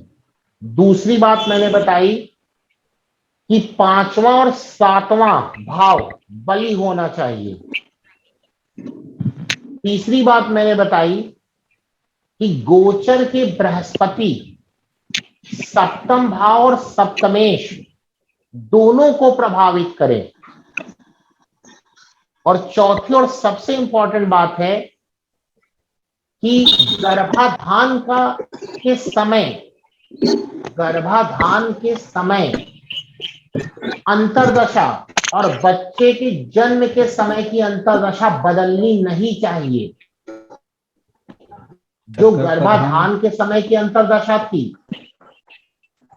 और वही अंतर्दशा बच्चे के जन्म की होनी चाहिए, एक। और गोचर के बृहस्पति भी नहीं बदलने चाहिए, यानी गोचर के बृहस्पति जहां पर हैं वहीं पर होने चाहिए।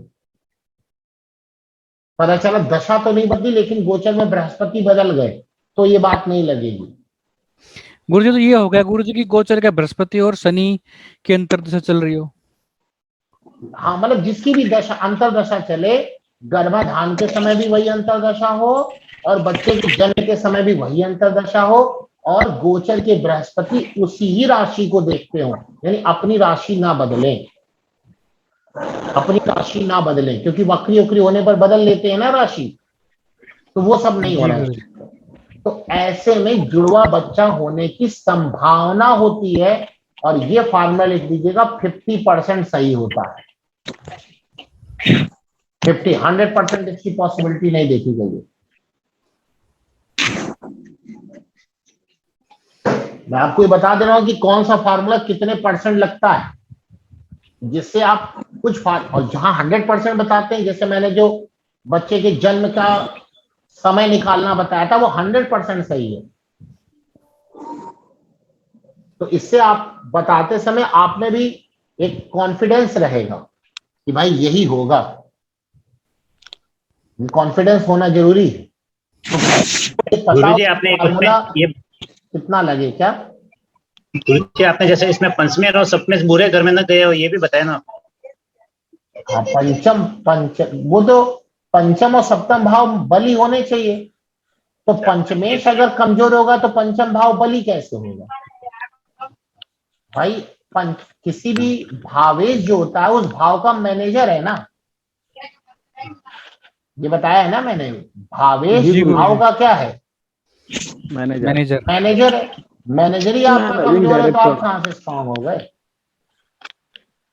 मैनेजर ही आपका कमजोर हो गया तो आप कहां से स्ट्रांग हो गए? ये बात समझ में आ गई बात आप लोगों को? तो इस वक्त जो है 50% ये फार्मूला लगेगा और जुड़वा बच्चों की संभावना 50% होगी। तो कौन सा फार्मूला लगेगा वो आपको क्लियर हो गई होगी बात, ये मैंने आपको बता दिया। तो ये फार्मूला था बच्चा। अब लोग बोलते हैं कि कितनी संतान होगी, कितनी संतान होगी, ये ज्योतिष फलित ज्योतिष का विषय नहीं है, ये प्रश्न ज्योतिष का विषय है। इसमें आपको प्रश्न कुंडली बनानी होगी। कितनी संतान है इसके लिए फलादेश नहीं करना चाहिए, गलत हो सकता है। तो इसको नहीं बता रहे कितनी संतान होती है। कुछ लोग कह देते हैं, देखते हैं कुछ लोग की बात सही होती है, कुछ लोग की गलत होती है। तो ये सब तो मतलब वही बात हो गई ना, आधी अधूरी बात हो गई। तो आधी अधूरी बात आप नहीं देखिए, पूरी बात देखिए। क्या जी पढ़ लेते हैं, क्या दिक्कत? पढ़ा दीजिए। जानना बुरी बात थोड़े है, इस पर हम लोग नहीं जानना बुरी बात तो नहीं है, गलत जानना सबसे बुरी बात है। नहीं जानिए चलेगा, गलत जानना सबसे बुरी बात है ना। तो कितनी संतान होगी उसका कोई सही फार्मूला ही नहीं है। तो जो बातें आप जानेंगे वो गलत ही तो जानेंगे, कभी सही होगी कभी गलत होगी। तो कुछ बातें में हाथ जोड़ लेना ज्यादा अच्छा होता है बताने की अपेक्षा। ठीक है, अब आते हैं, ये हो गया हमारा संतान से संबंधित सभी बातें निकाल ली। अब आते हैं कि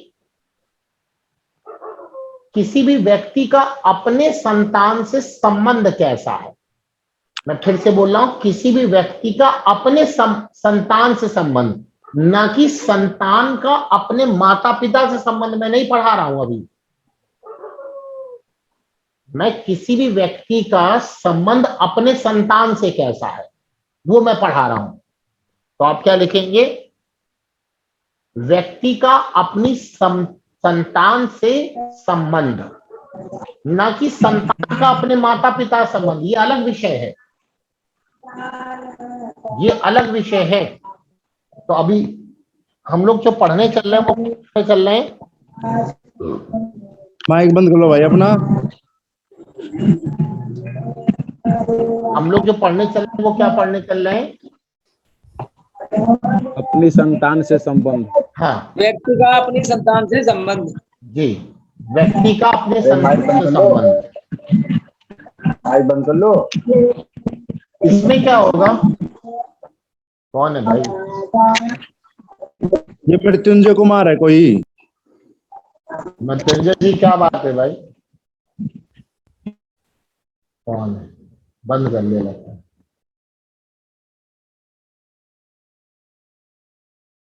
देखिए,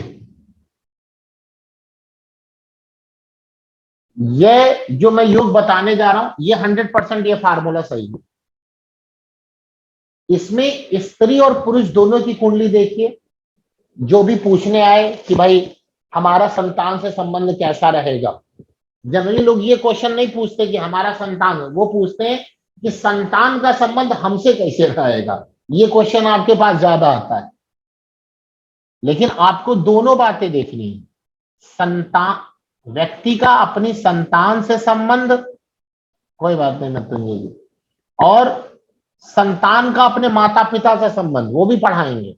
लेकिन पहले हम बता रहे हैं माता पिता का अपनी संतान से संबंध। तो माता की कुंडली देखिए तो माता से संबंध आ जाएगा उसके संतान का, पिता की कुंडली देखिए पिता का संबंध आ जाएगा अपनी संतान से।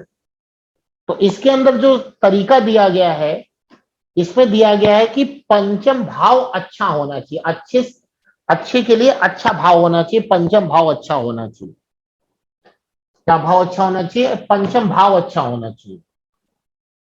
समझ में आया?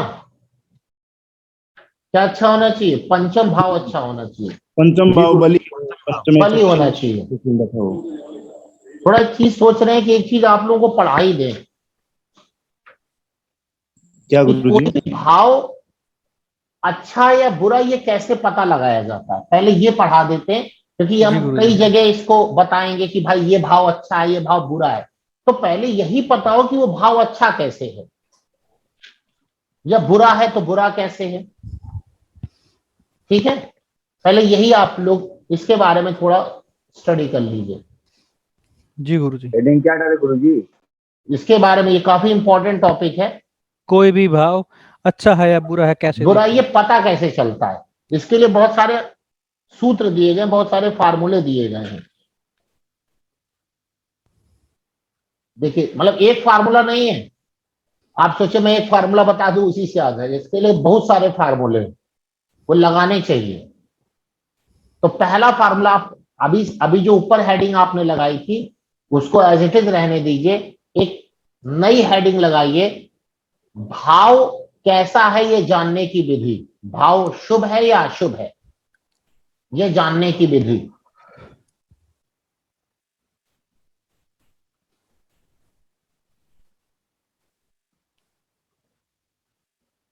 लगा ली हेडिंग? लगा लिया आपने? जी जी गुरुजी।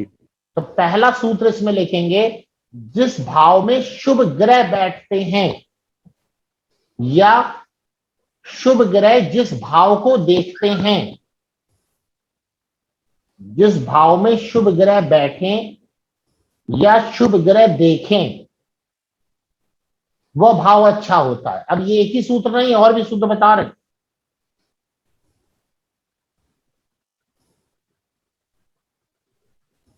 किसी भी भाव में शुभ ग्रह बैठें या उस भाव को शुभ ग्रह देखें। अच्छा, देखने वाला कॉन्सेप्ट कब लगाएंगे? जैसे मान लीजिए जब वहां पे कोई बैठा ना हो। भाव खाली हो गुरु जी। वेरी गुड, बहुत अच्छा। चौथे भाव में मान लीजिए मंगल बैठे हैं और बृहस्पति की दृष्टि है, तो बताइए चौथा भाव अच्छा हुआ कि बेकार हुआ? अच्छा नहीं हुआ, क्योंकि मंगल बैठे, बताइए। मंगल बैठे हैं इसलिए अच्छा नहीं हुआ। इसलिए अच्छा नहीं हुआ। लेकिन चूंकि वहां पे बृहस्पति की दृष्टि है तो बुरा तो है चौथा भाव, लेकिन कम उतना बुरा नहीं होगा। कम बुरा है, कम बुरा है जी। अब जरा वहां आइए, चौथे भाव में बृहस्पति बैठे हैं और शनि की दृष्टि है, अब बताइए। तो बैठे हुए अच्छे ना गुरु जी। अच्छा है लेकिन उतना अच्छा कर नहीं अच्छा पाएंगे है, बृहस्पति। लेकिन जितना अच्छा होना चाहिए उससे उतना अच्छा नहीं। देखिए मेरी लैंग्वेज बदल गई। जी गुरु। जहां पर जो ग्रह बैठा है ना उसको ज्यादा प्रायोरिटी देनी चाहिए। जी गुरु। ये सब बेसिक का इतना इंपॉर्टेंट सूत्र है कि जो लोग 25-25, 30-30 साल से ज्योतिष की प्रैक्टिस कर रहे हैं उनको भी ये सूत्र नहीं पता, और उनसे भी ये गलतियां होती, उनसे भी ये गलतियां होती। वो डिसीजन ही नहीं ले पाते हैं ये भाव अच्छा है कि बुरा है। 2-4 सूत्र उनको पता होते हैं, उसी पे सारी कहानी घुमा देते हैं। 2-4 सूत्र पता है ये अच्छी बात है, लेकिन केवल 2-4 सूत्र ही नहीं है ना, और भी सूत्र हैं इसमें। तो ये पहला सूत्र हुआ। अब मान लीजिए कि चौथे भाव में कोई ग्रह न बैठा हो लेकिन गुरु की दृष्टि है, अब बताइए वो भाव कैसा है? अच्छा है अच्छा, अच्छा है। अब यहां एक बात कही गई, मंत्रेश्वर जी ने कही इस बात को, कि जिस भाव में शुभ ग्रह बैठे होते हैं या शुभ ग्रह देखते हैं वो भाव अच्छा होता है। तो शुभ ग्रह कौन से हैं? नैसर्गिक शुभ या जन्म कुंडली के अनुसार शुभ ग्रह। तो इसमें कहा गया नैसर्गिक शुभ ग्रह। जैसे जन्म कुंडली के अनुसार केंद्र और त्रिकोण के जो स्वामी होंगे वो भी शुभ ग्रह माने जाएंगे। मैं फिर से बोल रहा हूं, जन्म कुंडली के अनुसार जो केंद्र और त्रिकोण के स्वामी होंगे वो भी शुभ ग्रह माने जाएंगे। तो यहां पे कौन से शुभ ग्रह लेने हैं? जन्म कुंडली के अनुसार कि जो नैसर्गिक शुभ है, नैसर्गिक का मतलब होता है उनके अंदर ओरिजिनल क्वालिटी, उनके अंदर ओरिजिनल क्वालिटी। तो कौन सा लेना है? नैसर्गिक शुभ लेना है। क्या लेना है? नैसर्गिक शुभ, ना कि जन्म कुंडली के अनुसार शुभ ग्रह। मान लिया कि जन्म कुंडली के अनुसार शनि एक शुभ ग्रह है,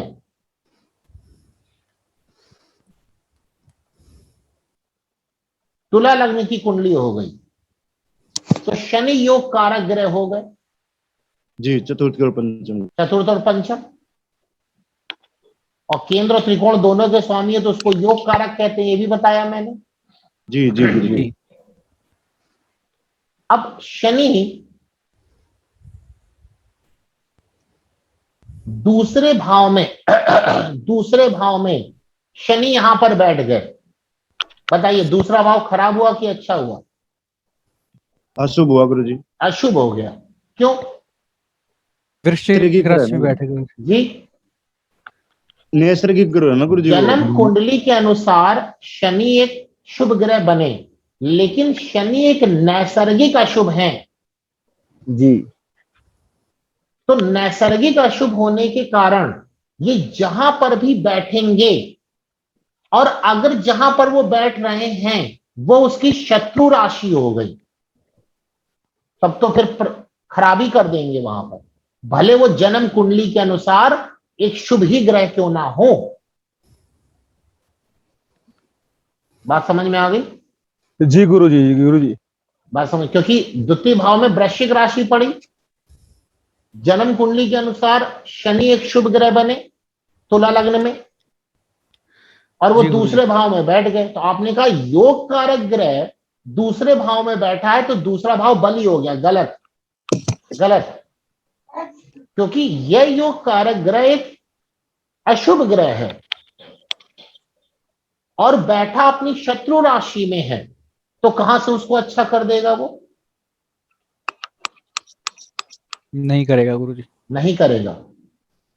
एक ऐसी कुंडली हमारे पास आई, तुला लग्न की कुंडली थी, और शनि उसके दूसरे भाव में बैठे हुए थे। उन्होंने किसी योग ब्राह्मण को या किसी योग ज्योतिषी को दिखाया, उन्होंने कहा शनि आपका बहुत अच्छा बैठा हुआ है, आपका पूरा परिवार भरा पूरा रहेगा, आपको कभी जिंदगी में समस्या नहीं रहेगी।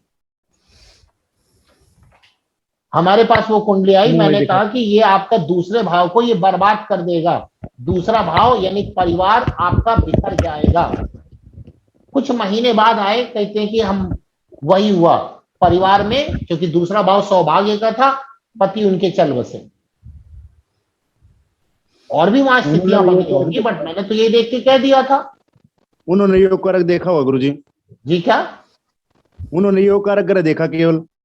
उन्होंने योग कारक ग्रह देखा तो वही आधी कभी किसी ने बोला ना कि जानकारी होना बुरी बात नहीं है, जानकारी होना अच्छी बात है, अधूरी जानकारी होना गलत बात, अधूरी जानकारी होना गलत बात है। शनि योग कारक बने तुला लग्न में, एकदम नो डाउट, इसमें हमें कोई संशय नहीं है। बट ये किताबें पढ़िए, वहां सारी बातें लिखी हैं। अब वो किताबों में खैर इतना क्लियर कट तो नहीं लिखते हैं, लेकिन चलिए कोई बात नहीं, ऊपर वाले ने जितना हमको और हमारे गुरु ने जितना हमको दिया है, मैं पूरी कोशिश कर रहा हूं आप लोगों को देने की।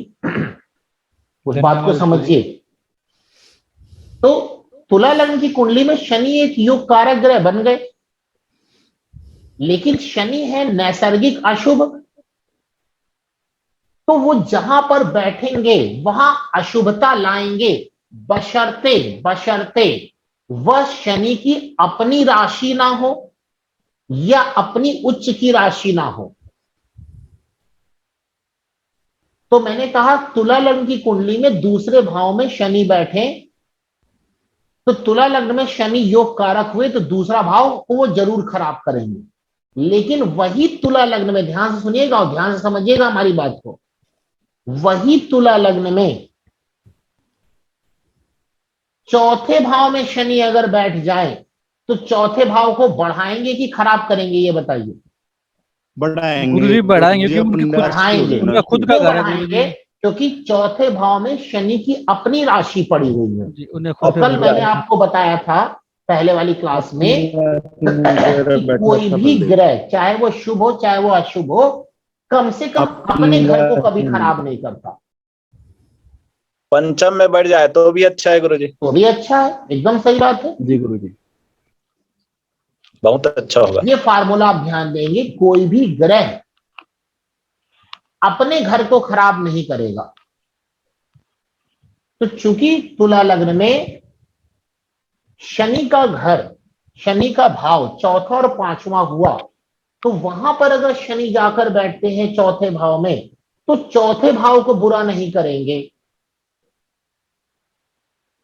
लेकिन 10वें भाव को जरूर बुरा करेंगे।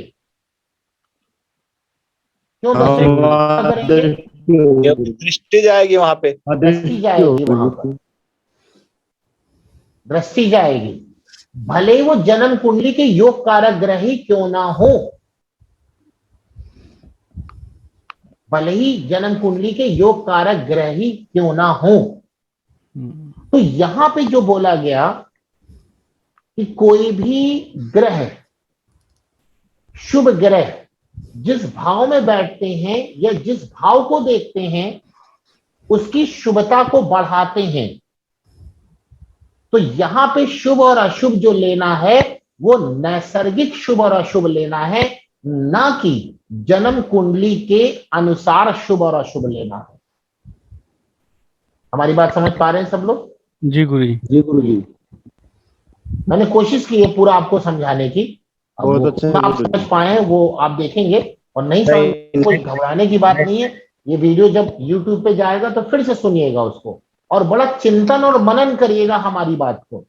नहीं सर, बहुत सही है, क्योंकि नैसर्गिक ही लेना है, क्योंकि कुंडली के हिसाब लेंगे तो वही शत्रु भी हो जाता है। जैसे सिंह लग्न में गुरु को क्या लें? हाँ, सिंह लग्न में गुरु को क्या लें? हाँ एकदम सही बात है। देखिए गुरु नैसर्गिक शुभ है कि अशुभ है? शुभ है। शुभ है। तो वो शुभ शुभ उनको लिया जाएगा, लेकिन शर्त है कि वो जिस भाव में गए वहां पर जो राशि है वह राशि उनकी नीच की ना हो, उनकी शत्रु की ना हो, बस।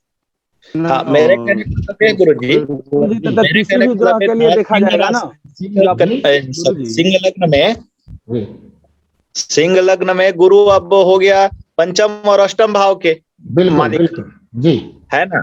तो इसको कुंडली के अनुसार लगाते हैं तो गड़बड़ हो जाएगा, गड़बड़ हो जाएगा। लेकिन चूंकि गुरु एक अष्टमेश भी बन रहे हैं तो वो अपने अष्टमेश के दोष को भी जरूर देंगे। हाँ बस यही बोल रहा था गुरुजी, इसलिए हम लोग नैसर्गिक जो ग्रह है उसको लेना है, उसको लेना है। कुंडली के साथ लेते हैं तो गड़बड़ करेगा वो। हाँ, गुरु वहां पे एक शुभ ग्रह है जी, तो वो शुभ तो करेंगे, लेकिन चूंकि उनके ऊपर एक अष्टमेश का भी पदभार उन्हीं के ऊपर है।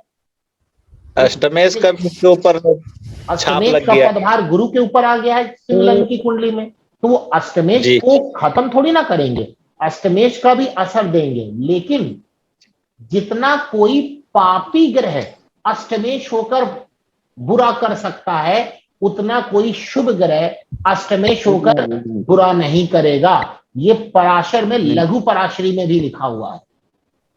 तो गुरुजी यहाँ तो गुरु शुभ माना जाएगा ना? क्या यहाँ तो गुरु शुभ माना जाएगा। एक लोग बोले, समझ नहीं आ रहा। गुरु तो यहाँ शुभ माने जाएंगे क्योंकि पंचम के भी गुरु शुभ माने जाएंगे, लेकिन अष्टमेश भी तो है ना गुरु। और अगर गुरुजी मूल त्रिकोण राशि आप ज्यादा देंगे ना। नहीं, मेरी बात सुनिए, मूल त्रिकोण राशि उनकी जरूर पड़ी हुई है पंचम भाव में, पंचम भाव का फल देंगे, लेकिन आप ये उम्मीद ना करिए कि वो अष्टम का फल नहीं देंगे, अष्टम का भी देंगे। लेकिन अगर मान लीजिए वही शनि होते अष्टमेश, तो जो तांडव करते उतना नहीं करेंगे, उतना नहीं करेंगे गुरु। लेकिन अगर गुरुजी ये शुभ ग्रह अष्टमेश हो और हाँ। वो अष्टमेश उसकी खुद की राशि हो, क्या क्या? जैसे अष्टमेश में अष्टमेश में जो अष्टम भाव में राशि है, शुभ ग्रह और अपने घर में बैठे हो, यही कहना चाह रहे जी हैं ना? जी गुरुजी। हाँ, तो अच्छा है, अष्टम भाव के लिए तो अच्छा हो गया। तो अष्टम भाव का अशुभ नहीं मिलेगा। हाँ भाई, अष्टम भाव भी कम थोड़ी ना है, अष्टम भाव तो सारा काम अष्टम भाव का ही तो कर रहे हैं। गुरुजी जितनी भी रिसर्च होती है वो अष्टम भाव की तो है। गुरुजी जी जी गुरुजी। सिंह लग्न को ही लेते हैं अष्टम भाव में, तो शुक्र बैठ जाए उच्च का होकर। अष्टम भाव में शुक्र हो गया तो अष्टम भाव को तो उसने अच्छा कर दिया। हाँ, उच्च का भी है वो 11-12, हाँ उच्च का भी है, और अच्छी बात है। तो अष्टम भाव अच्छा हो गया। मेरी बात सुनिए, शुक्र अच्छे नहीं हुए, अष्टम भाव अच्छा हो गया जी। तो यानी जब शुक्र की दशा अंतर दशा आएगी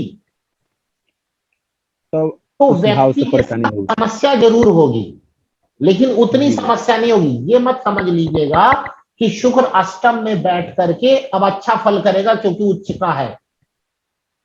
शुक्र अष्टम में बैठा है तो अष्टम अपने आप में ही एक समस्या है। तो जब शुक्र की अंतर्दशा उस व्यक्ति पर चलेगी तो समस्या रहेगी, लेकिन चूंकि वहां पर उच्च के हैं तो समस्या कम रहेगी। लेकिन वहां पर एक शुभ ग्रह है शुक्र, तो भी और भी समस्या कम रहेगी। मींस रहेगी तो समस्या, लेकिन व्यक्ति ज्यादा फंसेगा नहीं कहीं पर। बस थोड़ा बहुत उसको लगेगा यार समस्या है और फिर वो निकल जाएगा। लेकिन अगर हम कहें कि भाई इस व्यक्ति का अष्टम भाव कैसा, अब जरा ध्यान समझिएगा, शुक्र की अंतर्दशा, अभी आपने बोला सिंह लग्न की कुंडली में अष्टम भाव में शुक्र बैठे हैं, उच्च के हैं, अष्टम भाव को उन्होंने बहुत अच्छा कर रखा है, शुभ ग्रह है, और शुक्र की अंतर्दशा चल रही है, शुक्र की अंतर्दशा चल रही है, और उस समय व्यक्ति ज्योतिष से संबंधित कोई काम कर रहा है तो आप समझिए उसके यहां कस्टमर बहुत आएंगे। बात समझ पाए? जी गुरुजी। जी गुरुजी। उस वक्त कस्टमर खूब आएंगे। क्यों? क्योंकि उसने अष्टम भाव उसका अच्छा था, उसको ज्योतिष की नॉलेज भी बहुत अच्छी थी, और अष्टम भाव अच्छा, उच्च के शुक्र बहुत अच्छा फल कर देंगे तुरंत। लेकिन अगर वो व्यक्ति अष्टम भाव का काम नहीं कर रहा है तो उस वक्त उसको समस्या वहां पे देखने को मिलेगी, लेकिन दूसरों की तुलना में कम मिलेगी। अभी ज्योतिष पढ़ रहे हैं जी, क्या ज्योतिष पढ़ रहे हैं ना गुरुजी अभी? हाँ, ज्योतिष पढ़ रहे हैं, अच्छी बात है। ज्योतिष करें और अच्छी बात है, दशा अंतर दशा चलेगी, अच्छी बात है। टैक्सेशन डिपार्टमेंट में काम करें, रिसर्च का काम करें, अच्छा रहेगा। अब ज्योतिष का काम भी तो रिसर्च वाला है ना गुरुजी? बिल्कुल बिल्कुल बिल्कुल बिल्कुल, इसमें एक बट नहीं है। इसका जो काम है मतलब गुरुजी कार्य भी अष्टम भाव का करना चाहिए। जी, क्या कार्य भी अष्टम भाव का करना चाहिए, मतलब ये है गुरुजी। भाई देखिए, जहां दशा अंतर्दशा का क्या मतलब होता है कि जहां पर कोई ग्रह बैठा है ना, वह भाव एक्टिवेट हो गया है। अब अगर आप जो एक्टिवेट हुआ भाव है उसका फल आपने नहीं लिया तो वो फल कुछ और करेगा। फिर हो सकता है वो जो फल दे वो आपको अच्छा ना लगे, तो इसीलिए बढ़िया है कि हम ही अपने हिसाब से फल ले लें वहां से। भाई वो कोई भी भाव एक्टिवेट हुआ है तो वो देने के लिए तैयार है। क्या उस भाव के अंदर अच्छी चीजें भी हैं और बुरी चीजें भी हैं। हाँ, चूंकि शुक्र है, उच्च का है, तो बुरी चीजें वहां कम है। तो यार हम अपने अनुसार ही वहां पे शुभ वाली चीज ले लेना जो हमारे फायदेमंद हो। अगर हम नहीं लेंगे तो वो देगा, और वो देगा तो हो सकता है हम झेल ना पाए वो चीजें। अपनी मर्जी से देगा, अपनी मर्जी से। यही उपाय का यही सिद्धांत है। उपाय का सिद्धांत यही है। उपाय का बिल्कुल ये सिद्धांत नहीं है कि आप एक प्रकार का रटा रटाया उपाय बता दीजिए। अच्छे ज्योतिष जो होते हैं वह जन्म कुंडली को समझ करके उपाय देते हैं, और जो उस लेवल पे नहीं अभी पहुंच पाए, प्रयास करे पहुंच जाएंगे, तो वो रटे रटाए वाले उपाय देने लगते हैं, वही खराब हो जाता है। इसका मतलब है गुरुजी, इसका मतलब है गुरुजी उपाय फिक्स नहीं होता। बिल्कुल सही, उपाय फिक्स नहीं होता। उपाय जन्म कुंडली की पूरी स्टडी करने के बाद दीजिए। देखिए, एक और मैं अपने ऊपर एक घटना बताता हूँ। जी गुरुजी। मैं बचपन की बात है, मैं ग्रेजुएशन कर रहा था, मेरी तबीयत खराब हुई, तो हमारे दोस्त ना एक, मतलब जो पहले तो डॉक्टर के पास लोग कहाँ जाते थे, एक कंपाउंडर था, आज भी है, उसके पास लेके चले गए। और चूंकि मतलब ठीक ठाक था, हमारी नॉलेज भी खराब नहीं, आज भी ठीक ही है, तो हमने जितने सिम्टम्स बताए ना उसको, उतनी उसने दवाई लिख दी और दे दिया। क्योंकि वो परिचित में थे, हमसे बड़े थे, तो मैंने मना नहीं किया। मतलब उस वक्त मुझे याद है कि 100-150 की दवाई उन्होंने मुझे दे दी, मैंने ले लिया, हमने खाया ही नहीं दवाई। फिर मैंने कहा नहीं, चलो यार हम लोग डॉक्टर के पास चलते, तो हमारे दोस्त डॉक्टर के पास ले गए। उन्होंने पूरी प्रॉब्लम समझा और मात्र 2 दवाई लिखी। अब देखिए जरा दोनों में अंतर। हमने जितनी बताया कि मुझे गले में दर्द है 1 दवाई, बुखार है 2री दवाई, हमारे सर में दर्द है 3री दवाई, 4थी दवाई, शरीर में दर्द हो रहा है 5वीं दवाई, मतलब 8-9 प्रकार की दवाई, जितने मैंने सिम्टम बताया उतनी दवाई आ गई। और जब डॉक्टर के पास गए तो मात्र उन्होंने 2 दवाई लिखी। अंतर आपको समझ में आ गया? गुरुजी वो रिसर्च एमडी किए होंगे, इसीलिए 2 दवाई। बात एमडी और बात नहीं पढ़े लिखे की नहीं है, बात यह है कि दवाई या उपाय पूरी कुंडली की एनालिसिस करने के बाद ही देना चाहिए। जी गुरुजी। आज कई सारी कुंडलियां मैंने देखी, तो उसमें से एक कुंडली मैं जब बात कर रहा था, तो मैंने उन्हें एक ही रत्न बताया, ओपल। कहते और रत्न नहीं बताएंगे, मैं कहा जरूरत ही नहीं, कहते एक ही रत्न। मैं कहा बिल्कुल, आप एक ही पहन लीजिए। कोई भी ज्योतिषी से बात करेंगे ना गुरुजी, कोई भी ज्योतिषी से आप ऑनलाइन करो, तो 3 रत्न से कम नहीं बताएंगे, और 2-4 ठो पूजा भी बताएंगे। नहीं, हमने उन्हें खाली दशा अंतर दशा देखते हैं। हमने नहीं बता दीजिए, 2 उपाय बताए, एक और एक जमीन पे सोना प्रारंभ कर दीजिए। कहते और उपाय बताए, उनकी जरूरत नहीं, आपकी मर्जी, खूब उपाय करिए भाई, जो आप वही उपाय है। अभी जो बता रहे हैं ज्योतिष लोग, किसी लोग, ये 3 रत्न से कम नहीं बताएंगे और 2-3 ठो पूजा बताएंगे। गलत है गुरुजी। तो वही वाले जो हमने आपको एग्जांपल दिया ना, वही फार्मेसिस्ट वाली स्थिति हो गई। उनको ज्यादा ज्ञान हो गया गुरुजी, उनको ज्यादा ज्ञान हो गया गुरुजी। 1-1.5 महीने में हमने लगभग 10 ज्योतिषियों से ऑनलाइन बात किया है, और सभी ने सिर्फ अंतरदशा, प्रत्यंतरदशा और महादशा देकर बताया है, बस उसी के उपाय। बस नहीं, ऐसा तो नहीं करना चाहिए लोगों को, लेकिन खैर अपनी अपनी सबकी नॉलेज है। धीरे धीरे ऊपर वाले से गुजारिश है कि वो भी पढ़े और समझे बातों को, क्योंकि ज्यादा उपाय भी एक प्रकार की समस्या है। ज्यादा उपाय भी, अच्छा, जो समस्या उपायों से समाधान नहीं हो सकती है, उनका उपाय बताना ही नहीं चाहिए। अब ज्यादा उपाय बताएंगे गुरुजी तो बोझ तले दबेंगे ना गुरुजी, तो खर्चा होगा, एक तो ऐसे परेशान रहेंगे लोग। हाँ नहीं, परेशान भी रहेंगे। दूसरी बात है कि एक उपाय दूसरे उपाय को काटते हैं जी। जैसे एक मेडिसिन दूसरी मेडिसिन को न्यूट्रलाइज कर देती है, 2 मेडिसिन कौन सी एक साथ में नहीं देनी, ये पता होना चाहिए। तो ऐसे उपाय भी होते हैं, एक उपाय दूसरे उपाय को काटते हैं, तो पता चला आपने दोनों उपाय किए और दोनों का इफेक्ट 0 हो गया, ये पता ही नहीं था, तो गड़बड़ हो गई।